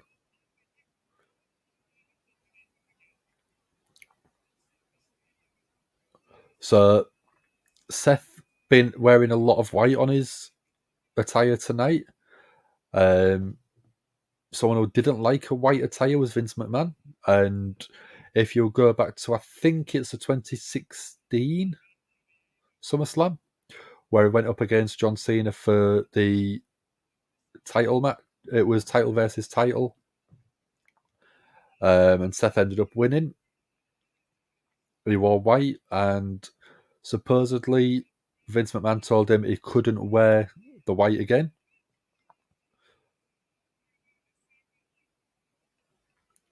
Oh, Seth with a drop kick from the inside to the outside through the ropes,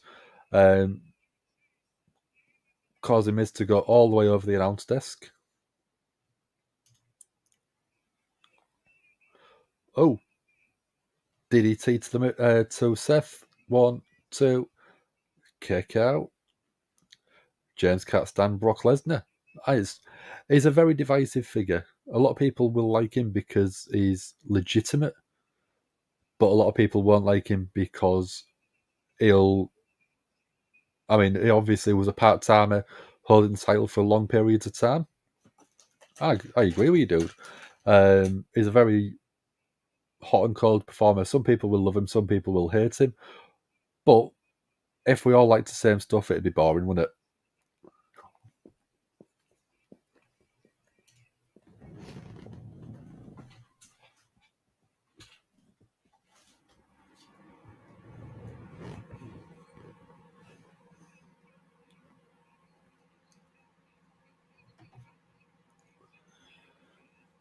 Well, how are people finding Monday Night Raw so far? Enjoying? It's been enjoyable so far, I think. It's not had any lulls. It's not been sluggish. It's had constant stuff happening. We've had a couple of matches. I mean, Asuka's always going to have a good match, and even if it doesn't go very long.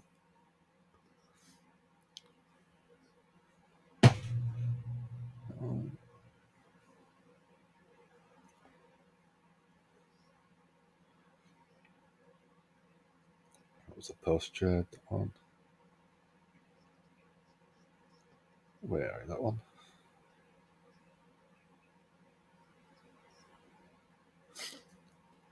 So far, a 6. Yeah, I don't think you're far off. 6, 6.5. Depends on this. How this last hour and 15-minute goes. WWE's on the right track as far as pay-per-views go, but regular shows need work. I think that's a bit of a 50-50 one. They've done 2 pay-per-views, premium live events this year, Royal Rumble and Elimination Chamber. Royal Rumble, I think, was, in no harsh terms, absolutely trash. But they've redeemed themselves with Elimination Chamber. Royal Rumble didn't feel like a very premium event. It obviously had the two big matches, which was very predictable but boring. And everything else on the show just was there. There wasn't anything exciting happening. So at the minute, it's 50-50 for me. By the end of the year, we'll see what the outcome is, whether there is more enjoyable shows, more good shows that we rate highly, or more bad shows. I mean, it is far better with Triple H. That's a fact, 100%. Is Bianca wrestling tonight? No, I don't think so. She's already shown up in the Oscar match, sat on the announce desk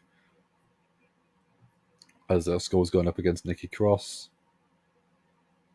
But that was it. I don't think we'll be seeing her for the rest of the night, in all honesty.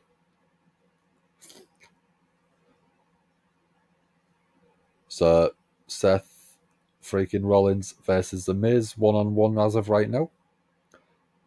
Seth, right hands, big chop to The Miz.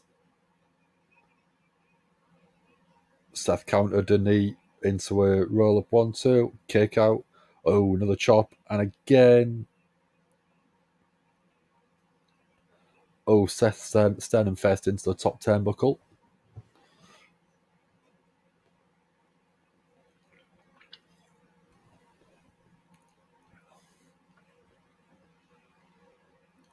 So we're getting a tiny balls chant to The Miz now.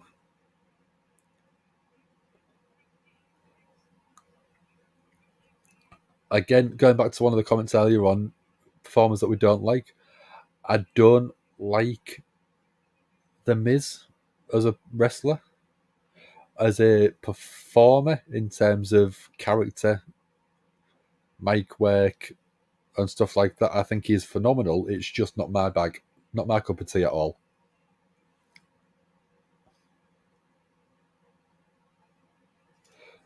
So at Jericho Crows, we got the team Jericho Hausen. Yeah, there's a few videos online of it. They do simultaneous Walls of Jericho, Walls of Hausen, and then Jericho throws a curse. It's absolutely ridiculously fun and entertaining. That's what wrestling is for me. If it's entertaining, I'm happy.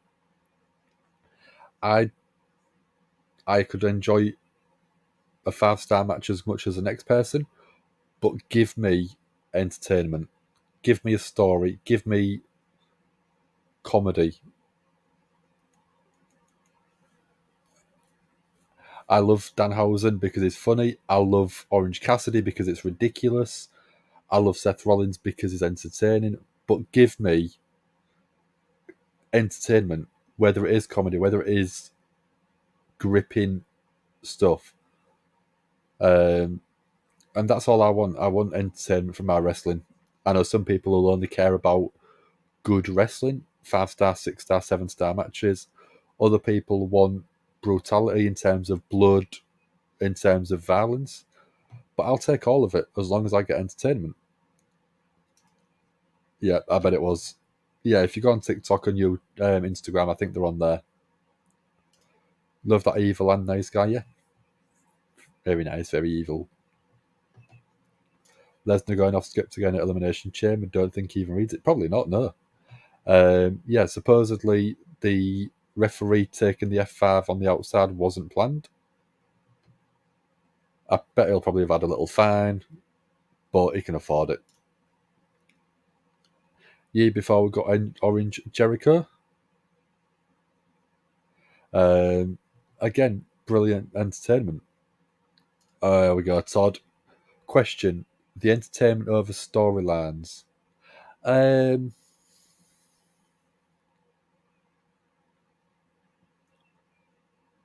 Oh, Miz with a running knee. 1, 2, kick out. I do love the entertainment side, and I prefer the entertainment because that's what keeps me. I don't want to watch something that I find boring. I want to watch something that makes me smile, makes me shocked, makes me sad, makes me cringe. If you don't have the storyline, you don't have the entertainment. But sometimes just throw two people in there that are great performers and put on a good match. That's why I quite liked Orange Cassidy, because you didn't have to give him a story. His entertainment in the ring was brilliant, but I would prefer a story, whether it is a very short feud, whether it's a 6-7 month storyline. I don't mind, but give me a good storyline with the entertainment factor. If you can't give me a story, just give me the entertainment all day long. So you like entertainment, but love the wrestling, want to see the hard-hitting wrestling. I can completely agree with that comment as well, dude. I do quite like my comedy, so that's why I like Our Truth, I like Orange Cassidy, Danhausen. So yeah, if you're gonna put some wrestling out for me, give me them three in a match. I loved the 24/7 title because it was entertaining. Oh, Seth with a second stomp to the Miz.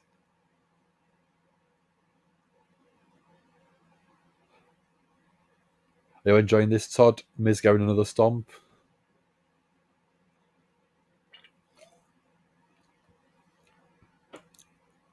Is he going to go for a third?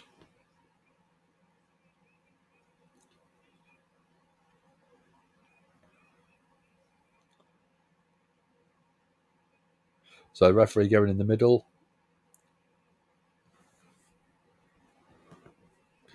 And yes, he's got the third.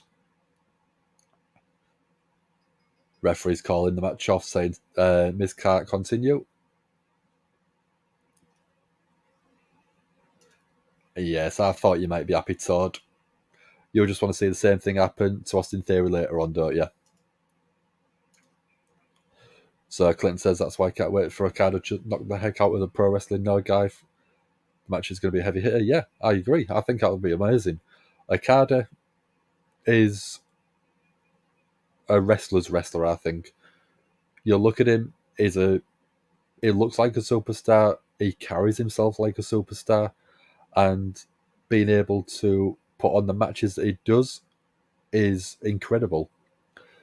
The series he had with Kenny Omega took everything, absolutely everything that you needed to make a compelling match. There wasn't as much story in that one. It was just two absolute amazing performers going up against each other. But then, like I said, they broke the rating system for Meltzer in terms of the match rating. But you could still put someone. I mean, Orange Cassidy versus Pac. When that first happened, that was entertaining. That was ridiculous. So I would love to watch a match like that as well. Yeah, true as well. Yeah, you just want Austin Theory to get beat every week.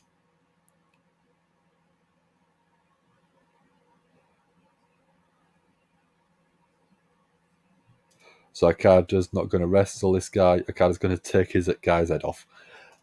And again, that's the storyline of the match. Okada is amazing. Okada will put on a wrestling match whether he wants to or not. That's how good he is. So I've got Alpha Academy backstage testing poses out. I've got Bronson Reed saying that Chad Gable needs to prepare to model a full body cast. But again, Bronson Reed versus Otis. Two big beasts going up against each other.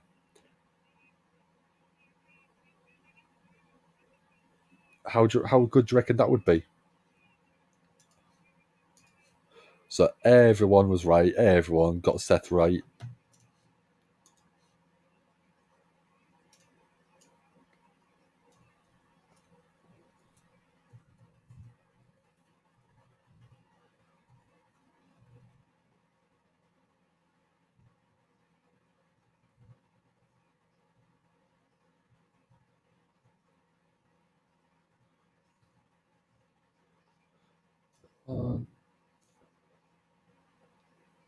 Listen to pro wrestling. No, don't overmake a card. I'm mad. It's a bad idea. This guy's going to learn an important lesson this week. Yeah, I mean, pro wrestling. No, have always been like a WCW to New Japan and All Japan, but they've had some brilliant performers through the years, and they are still being able to produce great matches. Oh yes, says Todd.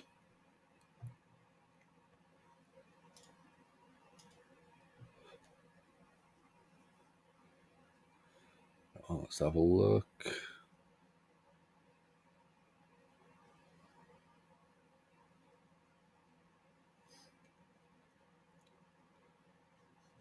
So yeah, we've got 7 people in. Thank you very much for joining us as always. If you haven't already, you can like the video, share the video, subscribe to the channel. It does really help us out. Richard's thrown a good question in. What sort of storyline do you prefer? Some BS made up funny one or a real one like Zach Gowan's? In all honesty, both. I don't have a preference on what story I want. I want something with good promos. The promos can make a match for me. You look at the Undertaker and no, not the Undertaker. Sorry, Roman Reigns and John Cena feud when Roman Reigns was sort of the heel in the match, but meant to be the face. And you had the promo battle in the ring where John Cena just tore him to shreds. I do think promos like that are amazing because it's showing the ability from each performer. I think if you put Paul Heyman on the mic, he can make any match feel amazing.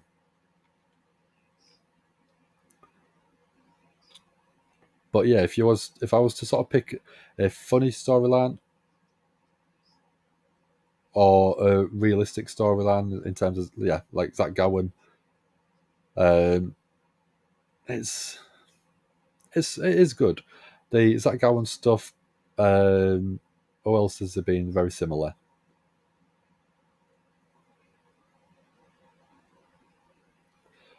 I'm not sure, but yeah, give me a bit of comedy. It doesn't have to be intentional comedy. It could be comedy in terms of ridiculous promo. So Paul Heyman, I always smile at because he's brilliant. James liked it when James kicked a ref. Yeah, can't beat a bit of that. Ref bumps, awesome. Can't wait to see the Junior Heavyweight match. I reckon it'll be a banger. It'll be an absolute banger match. Zach Gowen became real popular outside of WWE so much that he performs on American Ninja Warrior. That's cool. People who don't know, Zach Gowen was in WWE in the mid 2000s, and he had a couple of very big feuds. And he ended up, was it beating Brock Lesnar at one point? Or he beat someone to sort of get a contract type with WWE. And the amazing thing is, he's only got one leg. So he lost the other one, I think, when he was a child.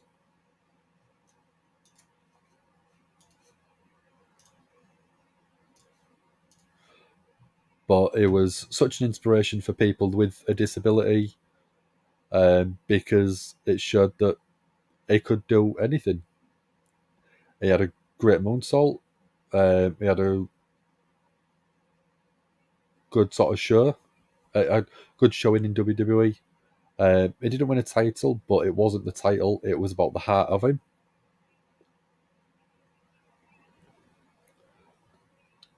So Bailey is now doing Ding Dong Hello with Damage Control, talking about how she doesn't want to be in Canada.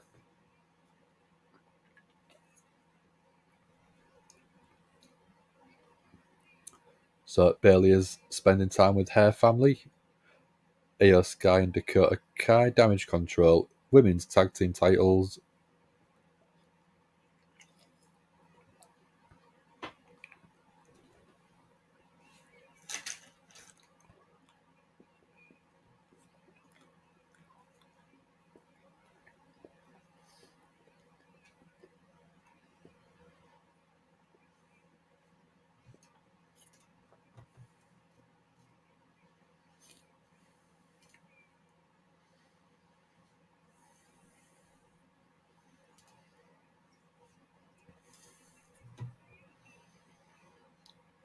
So Bailey was asking Dakota if how she feels about being the greatest tag team champions of all time.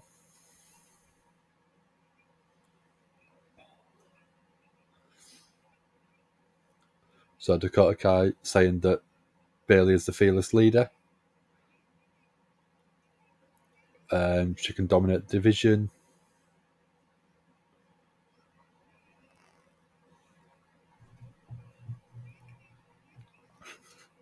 Now it's a five. It gone downhill in your eyes then, Todd.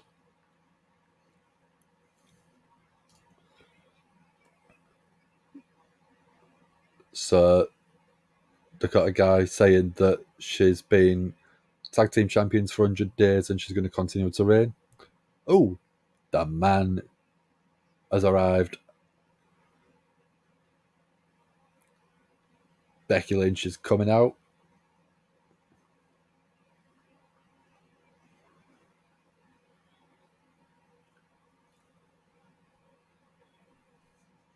Absolute fire as always, Becky. Wearing all black, so probably playing into a Hollywood gimmick that she was doing with Seth.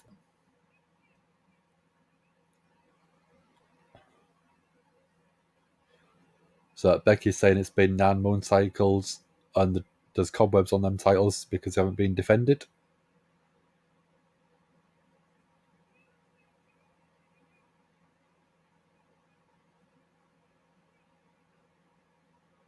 So Becky's saying that she had a plan and she wants to take them.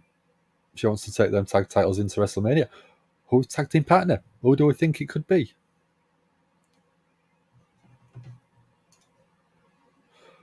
Could it be Alexa Bliss? Candice LeRae, maybe?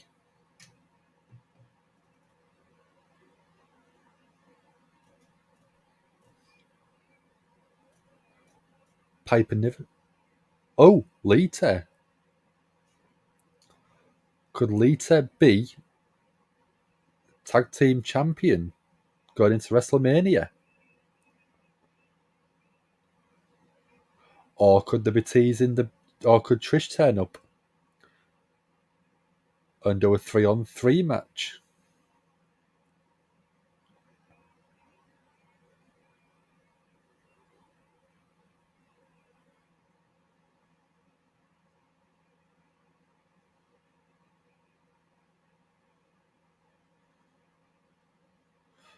So Bailey's saying that they better use the door.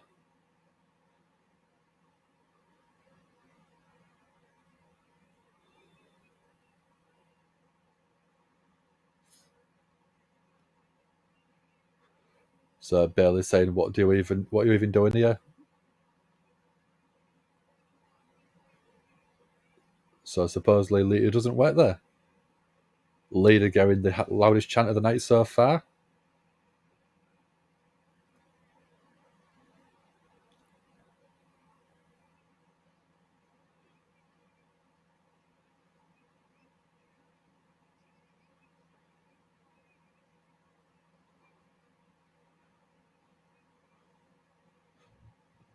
So let's see what's going to happen. Lita says she likes weird and cute.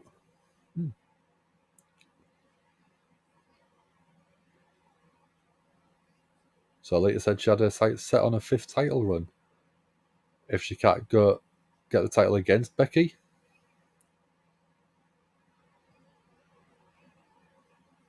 So walking into WrestleMania as tag team champs. So yeah, I think we could be getting Lita and Becky Lynch against Dakota Kai and Io Sky.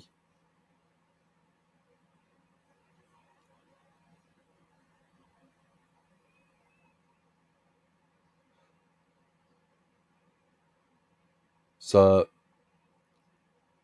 throwing a team together again.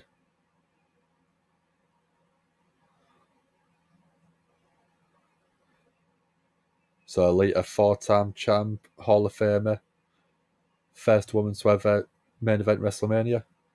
Becky thinks that's enough for a title match.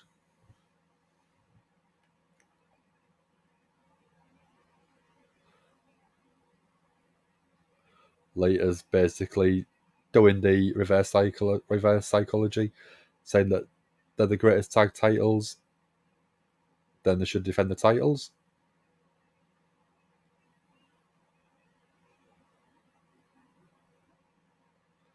So unless they might be a bit scared. Obviously, the reverse psychology, Bayley saying they accept. Lita still looks great, yeah. Oh, titles taken off Damage Control, so Becky and Lita holding titles high.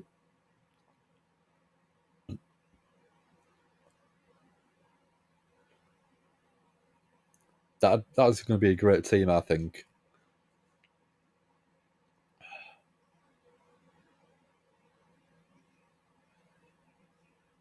I reckon they're great. That's a great team. Very sort of similar styles in the ring, apart from Lita's high flying stuff. I reckon that'll be quite enjoyable. Obviously, Dakota Kai is still walking with the crutches, so she might still have a bit of an injury. So it might just be waiting for that to be finished and healed altogether. Now got Baron Saxton with Candice LeRae backstage. So Candice LeRae's been asked about Johnny Gargano.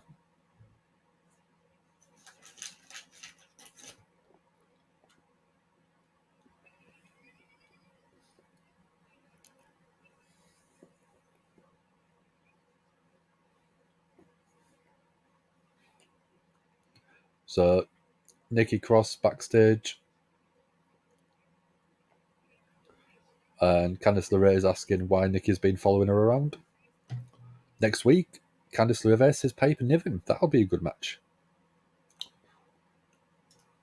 Segment dragged down the show yet. I mean, it's teasing a match a bit further down the line, but I reckon that'll be quite good. So Nikki Cross whispered something, but don't know what's happening.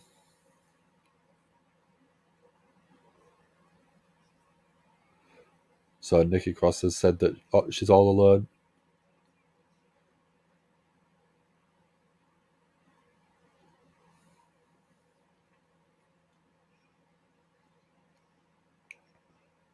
Shush, please. We're going Alpha Academy.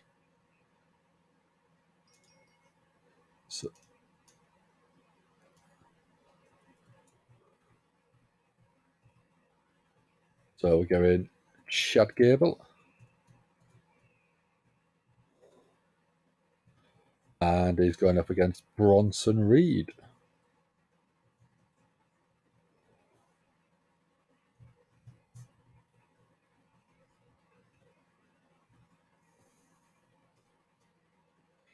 I know you're probably already in the chat house on, but I will have that poll coming out with you in a second.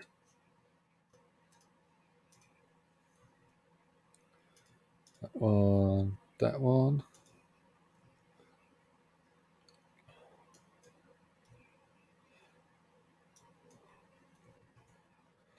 There you go. It should be coming into the chat somewhere along there any second. So yeah, so about there. Paul should be coming in any second, guys. Chad Gable versus Bronson Reed coming up any minute.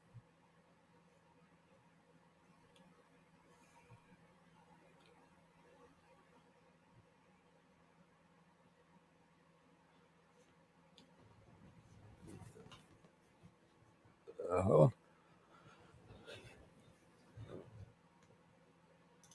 on. Otis and Bronson Reed would be a better match. Yeah, I think that's what they're building up to. I think they're going to tease that one. Oh, don't go. That's a bit better. That one.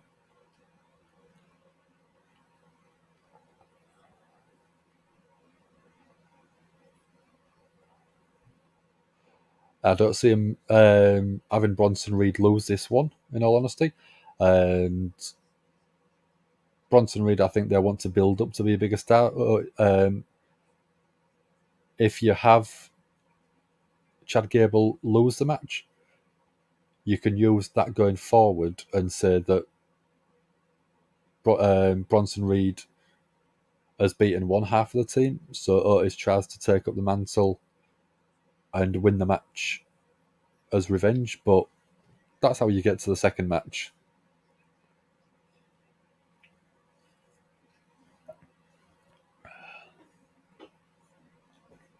Do I want some chocolate now, I think? What do I want?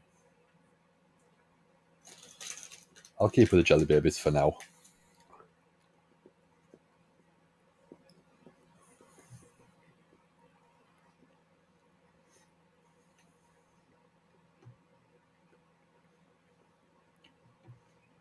Hi, Mr. Gamer, how you doing? Thanks for joining us. How's your weekend been? Do you enjoy Elimination Chamber? Wonder what friends Nikki is referring to. There's rumours of Eric Young being re-signed with WWE. Could be that. Could be teasing the Sanity formation again. Maybe a different lineup.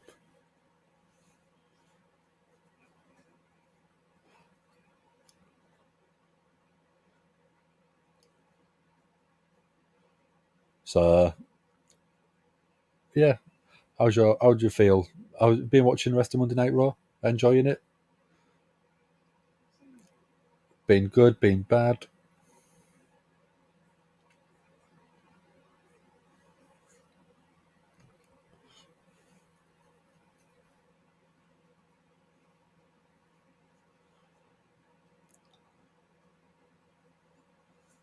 So, let's have a look.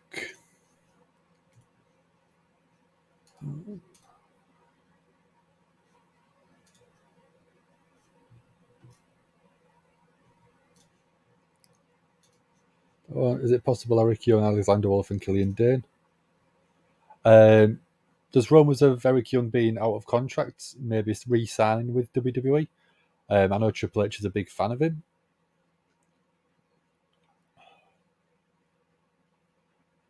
I mean, I'm not sure about Alexander Wolf and Killian Dane, but I mean, I'd like to see it because I thought that was brilliant in NXT. They had a great entrance theme, but we don't know.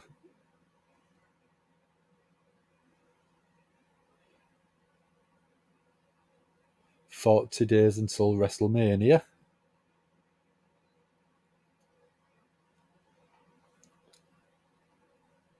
I was excited. Speaking of sanity, it's Killian Dane's birthday. How do you know that?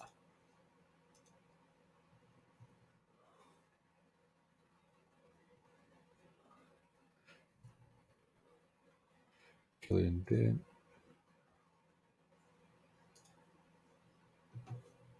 The internet. Okay. Well, yeah, true. But it just seemed like super quick that you knew the answer. It was as if it was like sort of ingrained in your brain that you knew everyone's birthdays.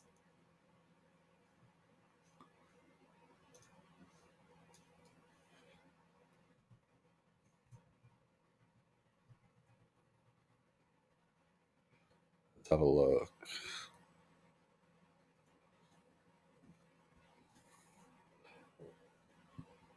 So I've got a couple of... there we go, let's have a bit of fun.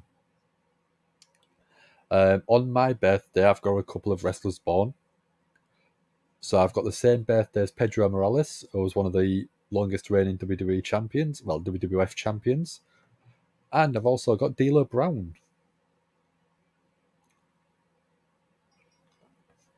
So I did the poll, yeah. But yeah, D'Lo Brown, Pedro Morales, I've got the same birthday as. I've also got, who else is the singer Shaggy? Jeff Goldblum, who was obviously in some of the biggest films of the 90s, Jurassic Park, Independence Day. There is Jesse Tyler Ferguson. I can't remember what he's been in, but I know his face is familiar. Christopher Lloyd, who was in Back to the Future, Addams Family. Let's have a look. Who else? Arsene Wenger, the ex-Arsenal football manager. Deontay Wilder, the boxer. That one. Trish Stratus was listed to be part of that segment with Lita and Becky. Yeah, I don't know if they decided to switch it for the tag match instead. So Gable with an ankle lock on Bronson Reed. No, Bronson Reed rolled over and kicked out. Chad Gable using his superior intelligence. But Bronson Reed just using brute force. Gable going for a German suplex on Bronson Reed. Insane. That's not very intelligent. That wasn't very intelligent going for a German suplex. Gable up to the top rope. Diving headbutt. Goes for a pin. One. Kick out at one. Very early, very quick kick out. So, big close line from Bronson Reed.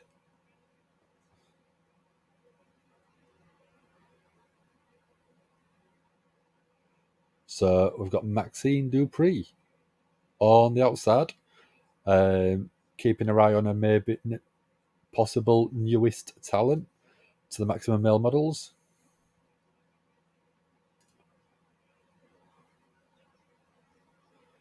Oh, Chad Gable with that German 1, 2. Insane strength. Chad Gable is a beast. Is distracted. She's got the business card.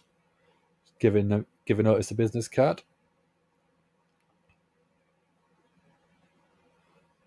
So Bronson Reed with a splash to Chad Gable in the center of in the back of the ring. Power slam to Otis. Power slam to Chad Gable, sorry.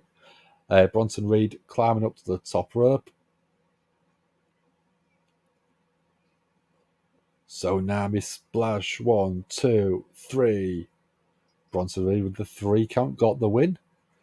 Bronson Reed has a bright future in WWE. I reckon he does. Triple H really likes him. Vince didn't really seem to get him. Let's have a look. 50-50, Chad Gable. Half of you got it right. So half of you get a pat on the back. But yeah, Maxine Dupree wants Chad Gable possibly in Maximum Male Models. I think that would be quite entertaining to have Otis instead of Otis.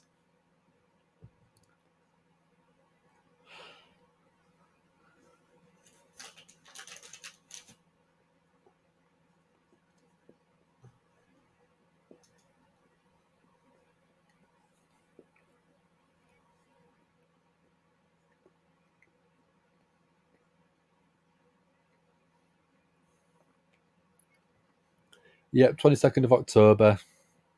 That's my birthday, dude.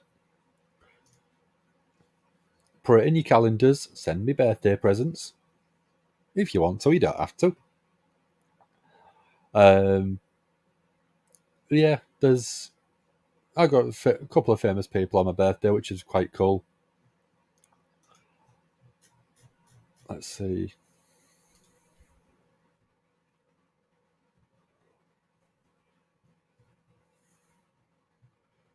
3rd of October. I wish I was born the day after for some birthdays, because you've got Ryan Reynolds. Obviously, I mean, I'm a huge Deadpool fan. You know, I've got the mug. Pele, football player. Amelia Clark.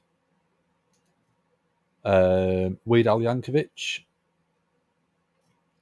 Carmella. Nick Bosa. What else is he? Who else is he on that date? Johnny Carson. But yeah, there's a few good birthdays on the day after my birthday.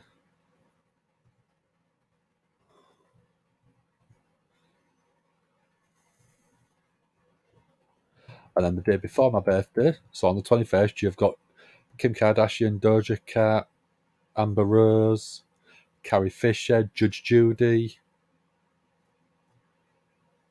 What else is the...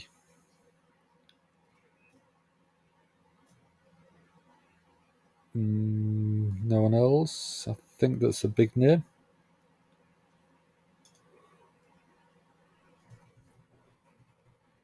So for your birthday, Richard, there is Mesut Ozil, football player,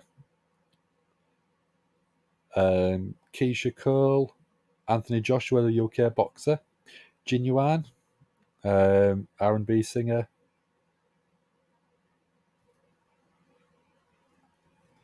what else is the...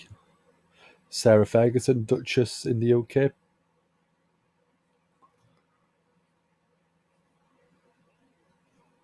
And then 9th of October for Todd Johnson, you've got Bella Hadid, you've got John Lennon, Tyler James Williams. Oh, Eddie Guerrero. That's a good birthday to have. Sharon Osbourne, George Kittle from the 49ers, David Cameron, who was the next Prime Minister in the UK. What else is the... Guillermo del Toro, the movie director. Tony Shalhoub, one of the best actors, I think. Brandon Routh from Smallville. A few good birthdays on there. Week after. So, man, yours, Todd's, and Richard's birthday are all within 2 weeks of each other. That's not a bad shout, dude. If it's not teasing a Sanity return, what are we doing? It might be teasing to see if we can get the Sanity, because I don't know, like I said, what Eric Young's contract status is. Let's have a look, see if I can find out. Yeah, he's currently a free agent, so he could have been signed to WWE. It might not have, so it might be where they're teasing it to see if they can get any interest. We've got Elias in the ring.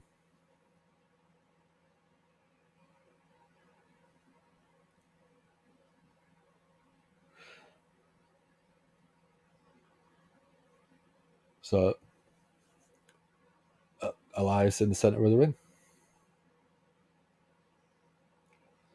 Rick Bozig's backstage taking notes.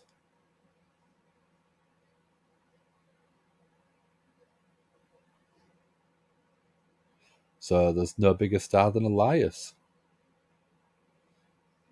No bigger legend than Elias. Oh, could be coming out to him.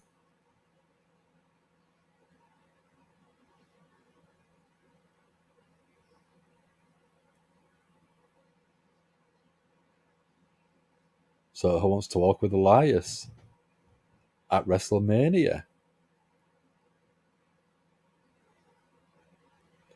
Who are we getting? Who do we get? Who do we think? Elias versus... Oh, Bobby Lashley.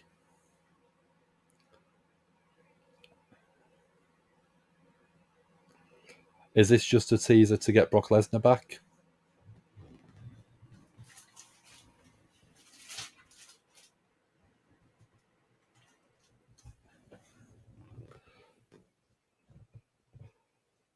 So do we see Brock turning up at this bit? PW Insider said Eric Young was supposed to be WWE last month. Yeah, it could be. That might be why they're doing the Nikki Cross stuff. Trish Stratus is backstage. Okay. They might be sort of not sure on how to sort of go through using it, so no idea. Oh, Elias bounced off the ring post on the shoulders of Bobby Lashley. Bobby's in a bad mood tonight. Yeah, I'm not surprised. Getting Hoyd in between the legs by Brock Lesnar won't feel good. So Lashley, headlock on Elias, tapping out.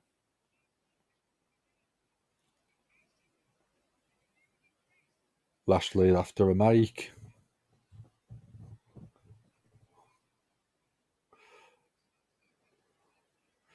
So Lashley saying everybody has a plan until the headlock gets slapped on.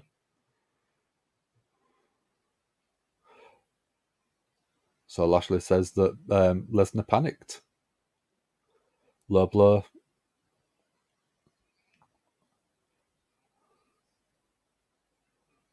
So nobody in the locker room breaks a headlock.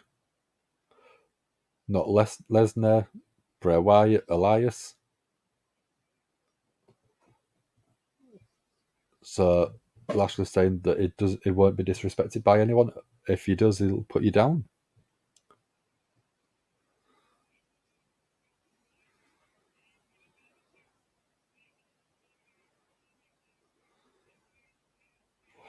So again, I mean, is that throwing Elias under the bus a bit? He's come out, he's not done technically anything wrong, but he's been thrown into the headlock.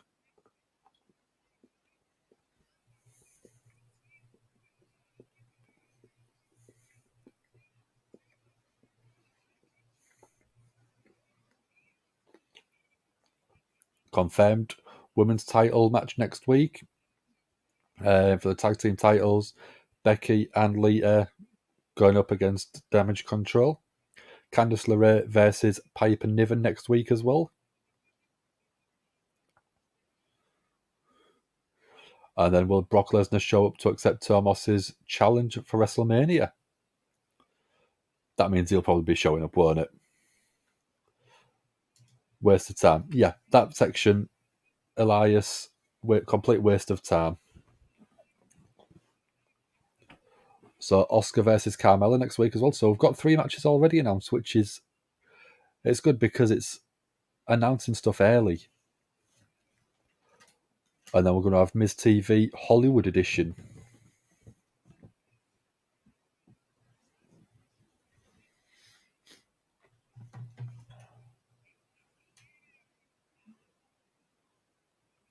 So what we're going to get next? Well, we've got Edge backstage with Baron Saxton. So next week they move to Ottawa. Yeah, I think so. I'm not sure.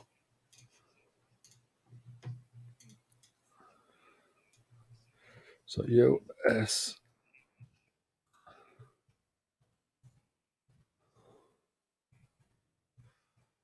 a title match.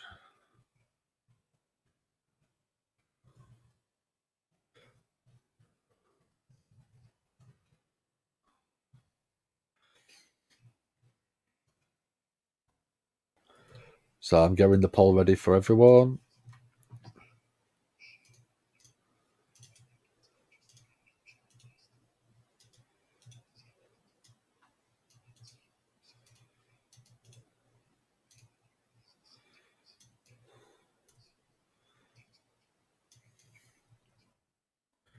So Edge is saying that the title won't last forever. Title reign itself won't last forever. With age comes wisdom. He's been 3 decades on the show, on the roster. All of it can be taken away in a heartbeat.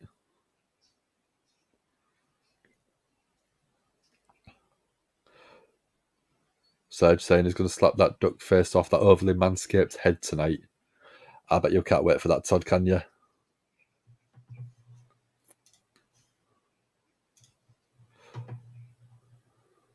So watch the mid segment be him hosting WrestleMania. Well, supposedly him and Maurice are doing a Top Gun. I think it's Top Gun. Hollywood video, movie trailer type thing. Like the Joker with Seth Rollins. Yeah, you can get the last foot, dude. As soon as I start coming out to ring, I'll stick it in for you. Because I know you'll like him early.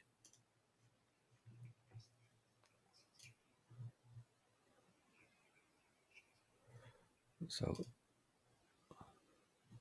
I didn't realise, Todd, your birthday is also the same as Jay White, Switchblade, and Stevie Richards, and Daniel Puder.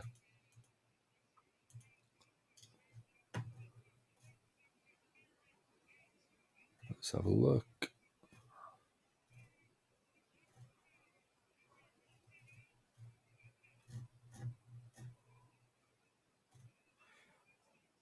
Let's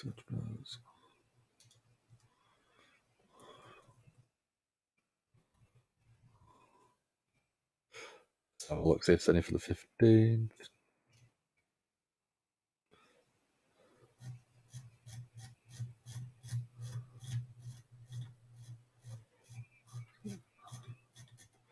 So 15th of October. For yourself, Richard, you've got Tamatonga and Joey Abs from Main Street Posse. Oh, you should have had the day after. 16th of October, you've got Just Incredible. And you've also got Kenny Omega. The day before, you would have had Nikolai Volkov and Stacy Keibler. And then there's no wrestlers. Oh, yeah, sorry, there is 8th. You would have had Paul Burchill on the 8th of October, Todd.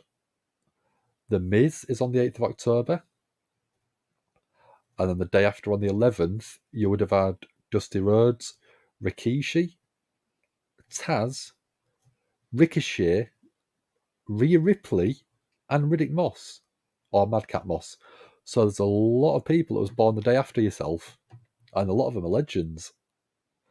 Tony Schimmel as well.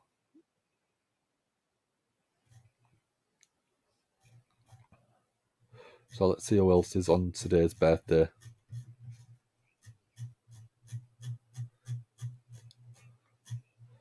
So February 20th, innit?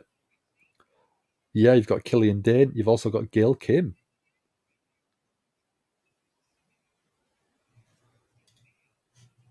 Edge for the vote. Not a problem, though. Like I said, as soon as the match starts, or they start coming to the ring, I'll stick it in for you.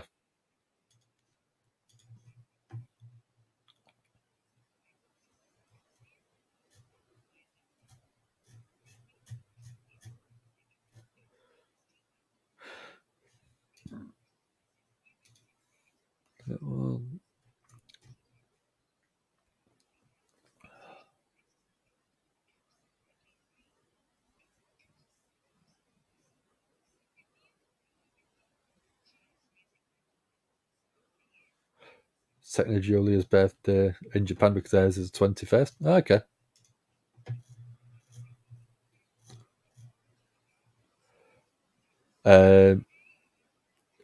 If it's the 21st in Japan already, let's have a look. Oh, we've got. I say if it's in 21st because I'm in the UK and it's the 21st now because it is 3:35 in the morning. You've got Brodus Clay. You've got Carlito.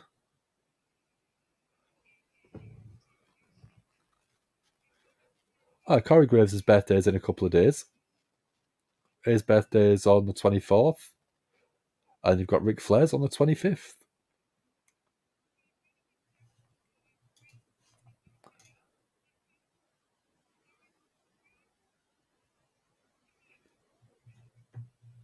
So not too long left. We've got about 25 minutes left.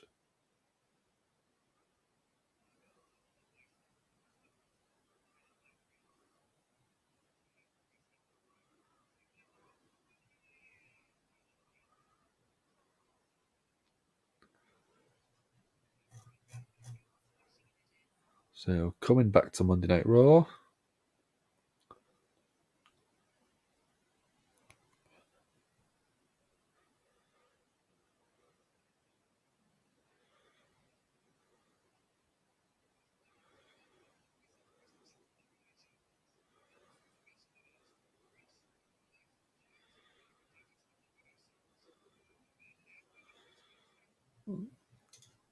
How old is Rick? 68. I think he's like 70, going to be 74, 75.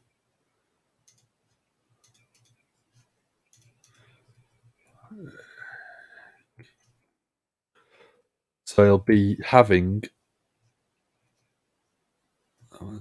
He'll be 74 on the 25th.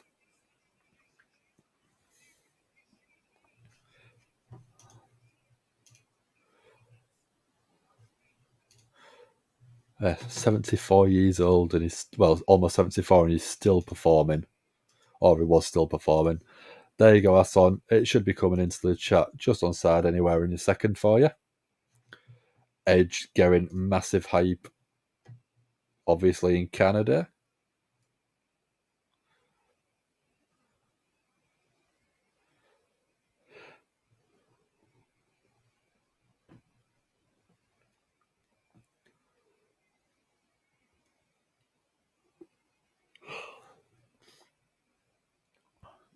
Obviously, Edge gets the pyro. Lots and lots of pyro, as always.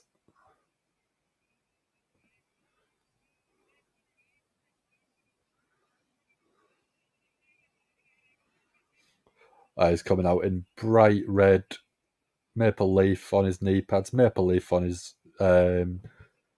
wrestling pants.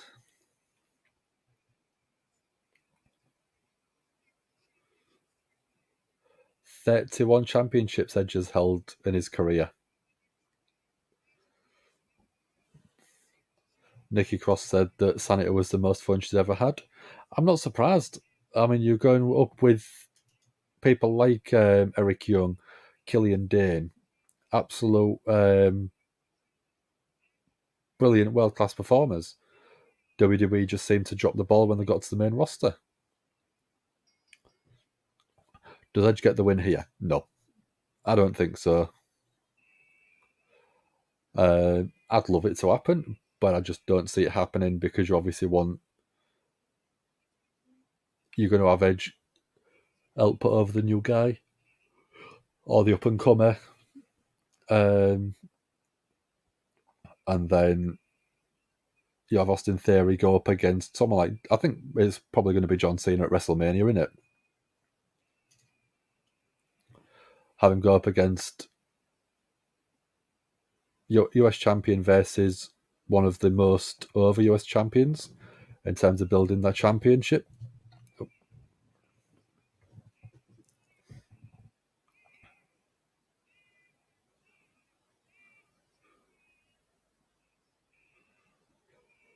I mean, you look at him and he does look absolute championship material.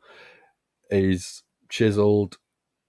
He's very like a young Randy Orton, very arrogant, very cocky, but he's got the look to back it up to start with, and he's still a good performer in the ring.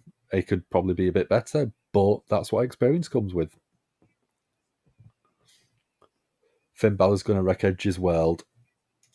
That could be the tease for... That could be what's happening. Could you see Edge going up... not Edge. Austin Theory going up against Balor at WrestleMania? Would that be a match you'd be interested in?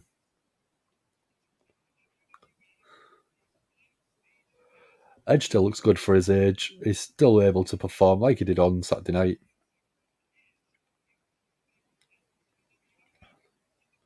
So Theory's going to beat Cena too. I don't know. I think so. Cena coming back to put over a guy and passing the mantle to him for the US title could be a good shout.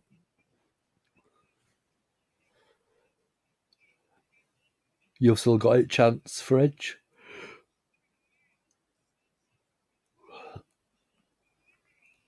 Oh, reverse type slam to Theory from Edge on the outside.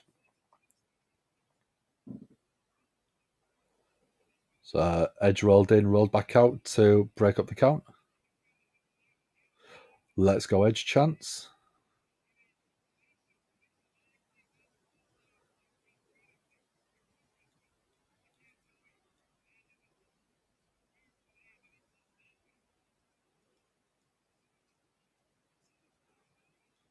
They're both back in the ring now. Theory with a headlock. Edge, side Russian leg sweep.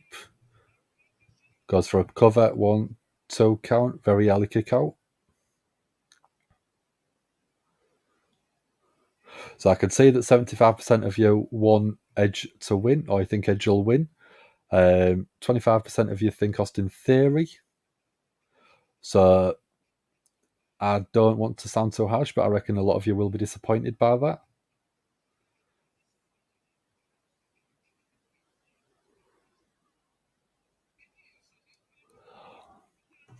Let's have a look.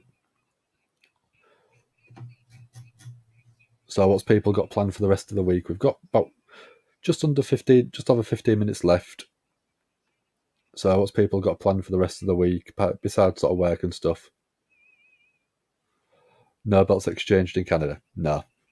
If you get the match next week, if that's in Ottawa, the women's tag titles, that could be a possibility of a change in hands. That could be giving the sort of Canadian crowd something to cheer. Remember when people told us the fans were going to turn on Cody following Elimination Chamber? Yeah, I thought that could have happened. I think the way that they had the Cody and Sami segment a couple of weeks ago on Monday Night Raw, and then the Cody and Paul Heyman segments, that has helped Cody not get the boos that was expected. Because obviously there is a lot of parallels with the Daniel Bryan and Batista from 2014. So I think they've learned from that, and they had Cody and Sami fighting to make sure Cody still gets cheered for the future. So Todd's got work and Ant on Dynamite. Yeah, I've got worked. I don't work Tuesdays, so that's why I can do Monday Night Raw pretty much every week with you guys. Wednesdays I work, and then I'm off Thursdays, and then I work Friday, Saturday, Sunday, Monday. Sit and do Monday Night Raw. Off Tuesday, work Wednesday. Off Thursday, work Monday, Friday, Saturday, Sunday, Monday, as always. WWE made it clear that tonight that it's going to be KO and Sami versus the Usos. Yeah, they didn't obviously agree to the match straight away, but the way that it's been teased, I reckon that's going to happen. KO is mad at Sami, but don't blame him either. No, I don't blame him. I think they're going to sort of tease it for the next sort of at least couple of weeks, and maybe a week or two before Mania, the team up, get on the same page.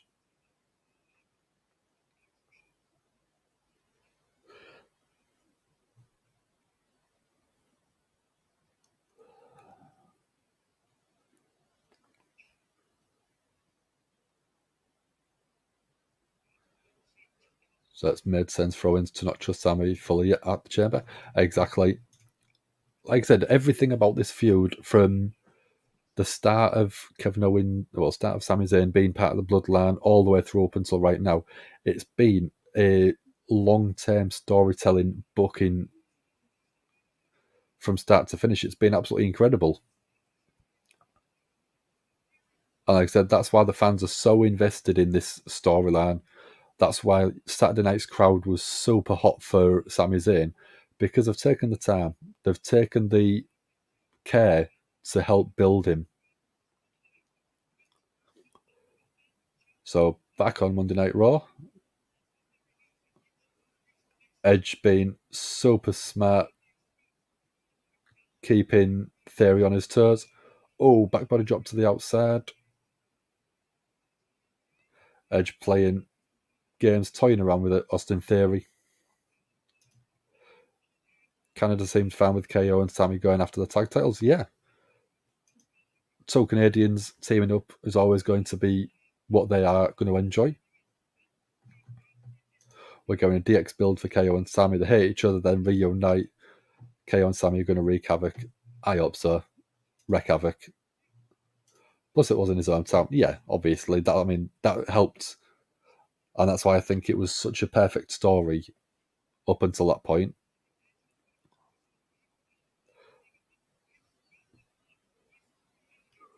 Theory with a solid clothesline, taking Edge down. Theory is a tall guy. He doesn't look it, but he's actually, I think he's like 6'3", 6'4".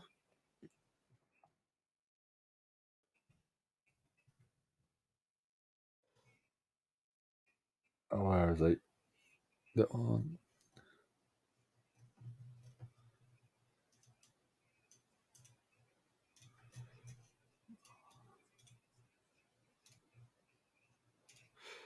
So, no, it's only actually 6 foot.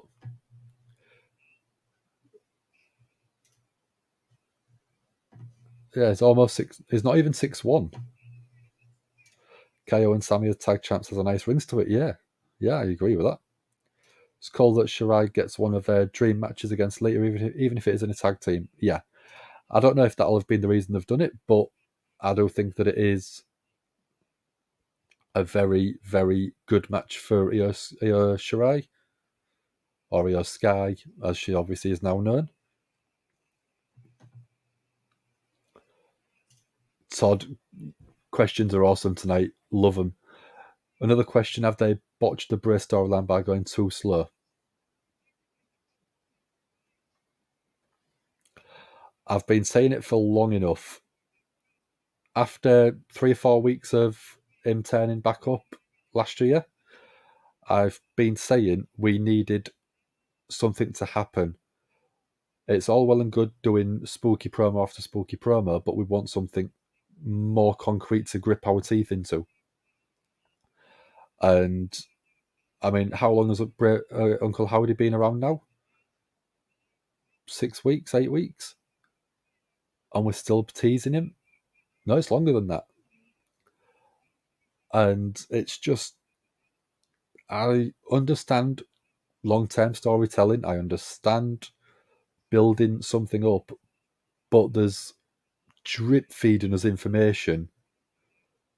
And sometimes it's not even information, it's just the same stuff, just worded differently. And I don't like it. And I think they need to speed up with the Uncle Howdy Bray Wyatt stuff. Because as of right now, going into WrestleMania, he hasn't got a feud. So, as of right now, I don't see Bray Wyatt being on the card at WrestleMania.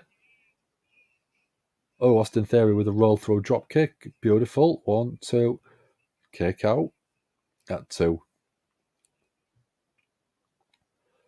But yeah, I think that as of right now, if you don't get something started on SmackDown, I could actually see Bray Wyatt not being at WrestleMania because there's no storyline for him.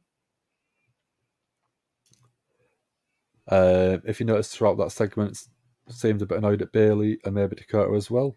Yeah. I don't know if it'll have been something that happened backstage, but yeah, we'll see what happens next week. We've got a tag team match.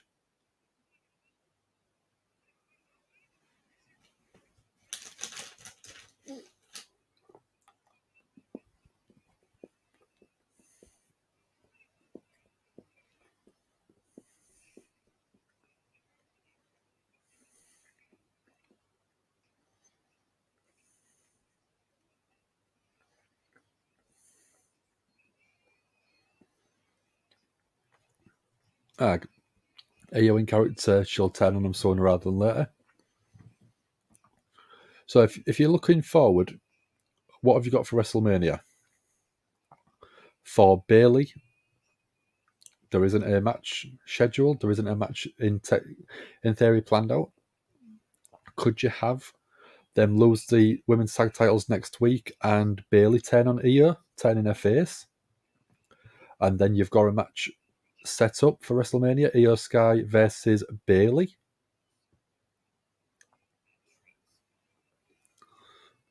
Show's going well before the ding dong stuff. Yeah, I completely see where you're coming from. We had the ding dong stuff, then we had the Lashley segment with Elias. We've also then had the Bronson Reed match. The thing should happen after WrestleMania. Okay. I'm just thinking you could use that to get them on the card because you obviously got 2 nights to fill. And there's not really that many matches that we can see going forward. I just think it'd be a way to get a good match on the show.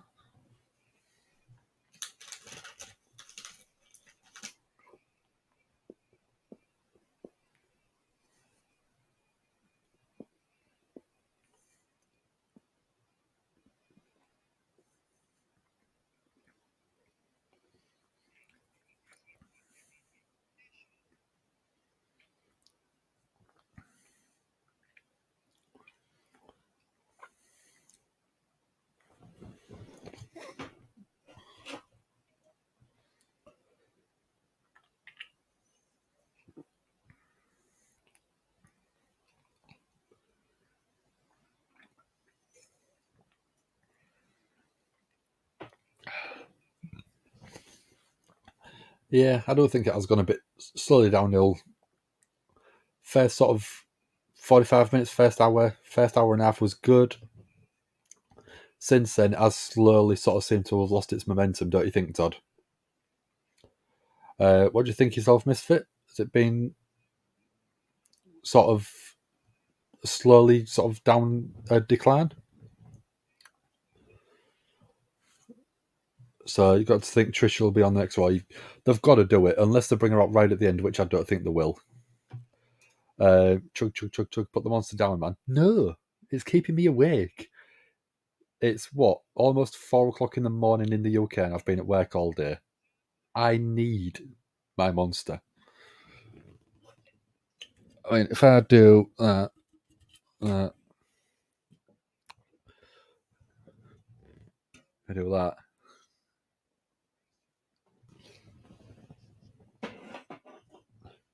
I need them. I need these. They are my babies.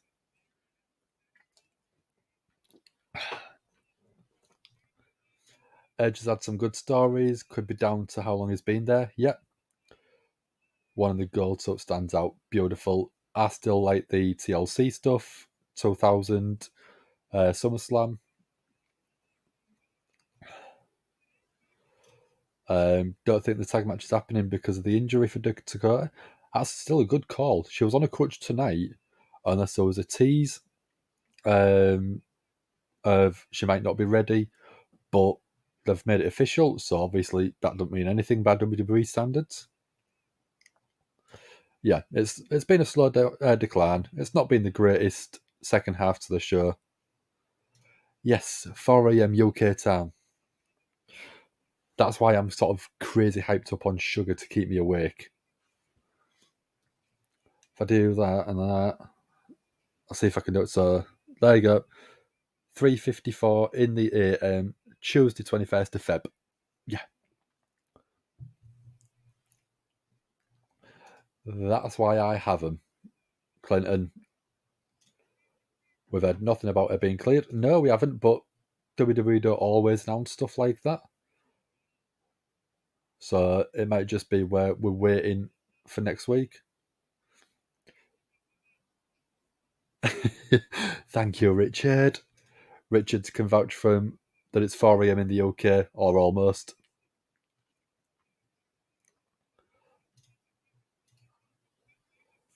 Yeah. So Austin Theory's on the ropes. Roll through. Oh, went for a drop kick again, but caught into a powerbomb. 1, 2. Kick out. Crowd massively into this.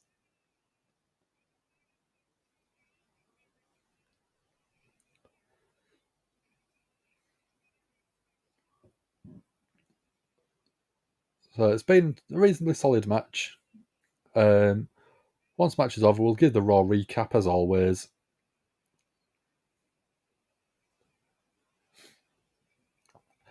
Is Edge looking for the spear? Went for the spear. Leapfrog from Austin Theory. Monkey flip. But Edge lands straight on his feet. That was beautiful landing. Crossface by Edge on Austin Theory. Could we see Balor at the end of it? Could we see Balor interfere?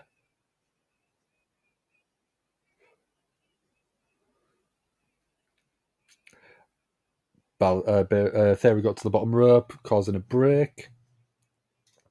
Clinton's in Missouri. Nice. Out in the country. Ah, cool.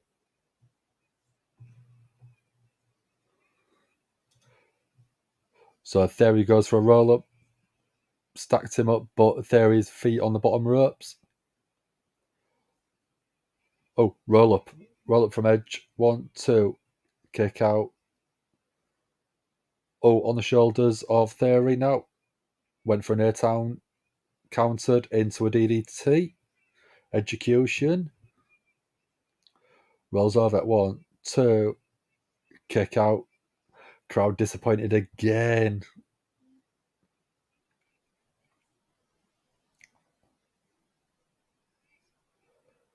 Brilliant back and forth from these two. I think this has been a lot better match than we expected, Todd. And Clinton, Richard, Misfit, what do you think? Has this been a lot better match than you thought you would get? So Clinton prefers it in the country, go up in a big city, but it never felt right.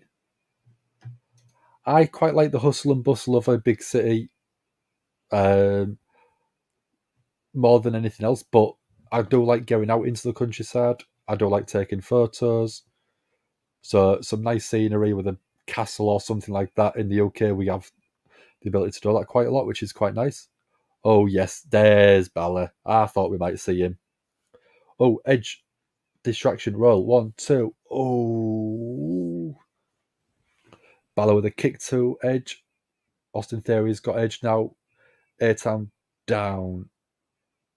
1, 2, 3. There we go. Balor rolls straight in after the pinfall. And then attacks Edge. So this is obviously leading into the Wrestlemania match between the two. Massive load of stomps to Edge. Balor's obviously not happy about losing 2 nights ago. On top rope, Balor, coup de grace to Edge.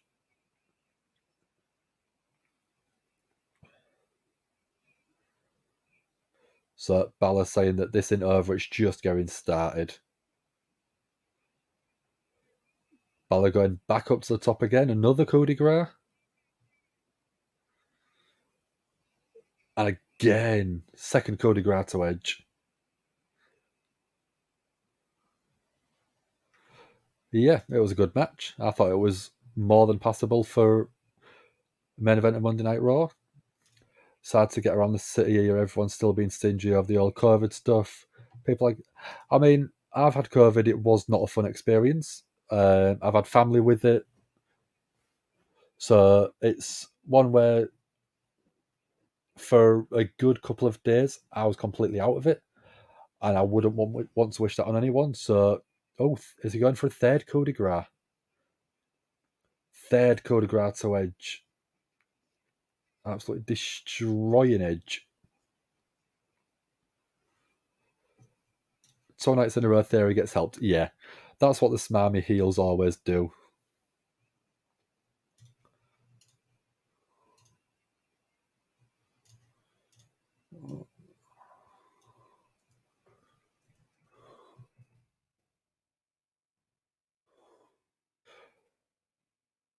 So, is that it? Looks like it. There we go. Let's get that Raw recap done.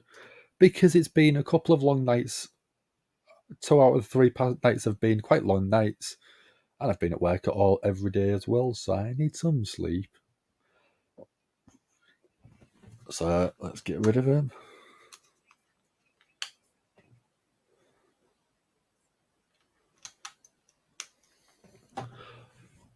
So Edge took a lot of time and effort to get himself back into wrestling shape. He put in the work. Yeah, he did. He kept a lot of it secret as well. So when he did return at the Royal Rumble 2020, it was a huge surprise. It was a genuine reaction, which was unbelievable. So let's get it. We're going to do Performer of the Night, Segment of the Night, and Match of the Night, and then a total rating for the show. So my match of the night, I'll keep it easy. It was the main event, Edge versus Austin Theory. We expected it to be a basic match, but Edge is that good of a performer. He makes every match that he's in pretty much look like a solid match. He sold quite well for Theory. He got some good offense in himself. Obviously, the ending was a little bit of a screwy finish, but it was there to serve its purpose, which it did. Continue the feud with Balor and Edge, probably leading into that WrestleMania match. The performer of the night, I would go Paul Heyman, only because of the comedy neck brace he had. It was ridiculous, but it was funny. And as we said earlier on, I like my entertainment in my wrestling, so I would go performer of the night. Obviously, it's going to be Paul Heyman. My segment of the night,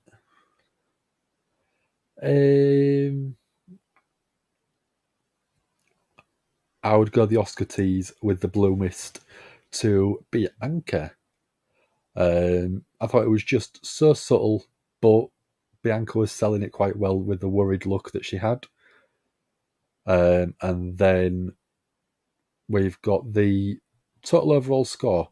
Now, if you'd have asked me at the halfway stage at the hour and 30-minute mark, I would have probably gone a good 7 out of 10 because it was absolutely spot on.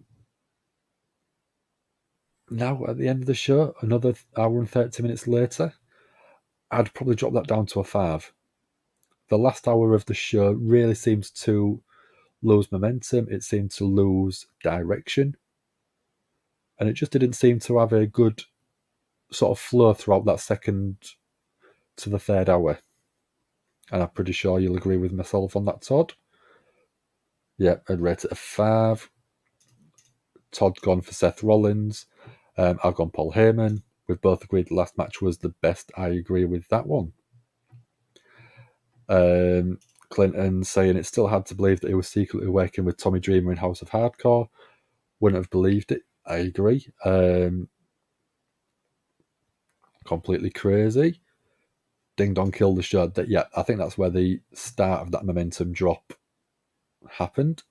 And I agree with you on that. It wasn't a great segment, but it led up to what we wanted, which was the tag match ready for next week. But yeah, before I go, I just want to thank the people who have been with me tonight. We have got the Hulkamaniacs, obviously. We've got Eve Wright Girls Wrestling. We've got Dex Bacon. We've got ZJI. ZJI has been gifted by the absolutely amazing Mark LFC UK.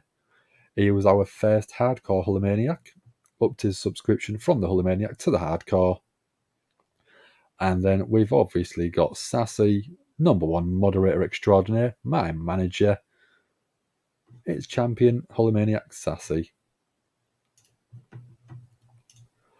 That one. Richard's gone 6 for yourself. Wish Brock came out to address the challenge. Yeah, I mean, if they're teasing it for next week, it's probably going to draw viewers in. That's what they're after. Clinton, behave yourself. If she's going to call it ding dong, they should show her eating a ding dong. I mean, there'd be other websites that'd make it really enjoyable for it to watch, but maybe not WWE Network. I don't think they'll allow it. They wouldn't let Mandy Rose do it, so. But no, as I just said, I want to thank all of you for joining myself. On Wednesday, we have got AEW Dynamite coming here with Ant, maybe myself, we don't know yet. Friday night, we'll have Dom and Sam covering SmackDown. And then I'll be back Monday Night Raw next week. Don't worry about that. So I'm going to do the old school Claymore countdown. So we're going to do the whole year. We're going to have the countdown from 5. So let's have a look. Who shall we have? Yeah, let's go for that one. Quite surprised we didn't see them in the Elimination Chamber itself, because I thought it would have been a great addition. You'll see what I mean. 5, 4, 3, 2, 1. Oh yeah!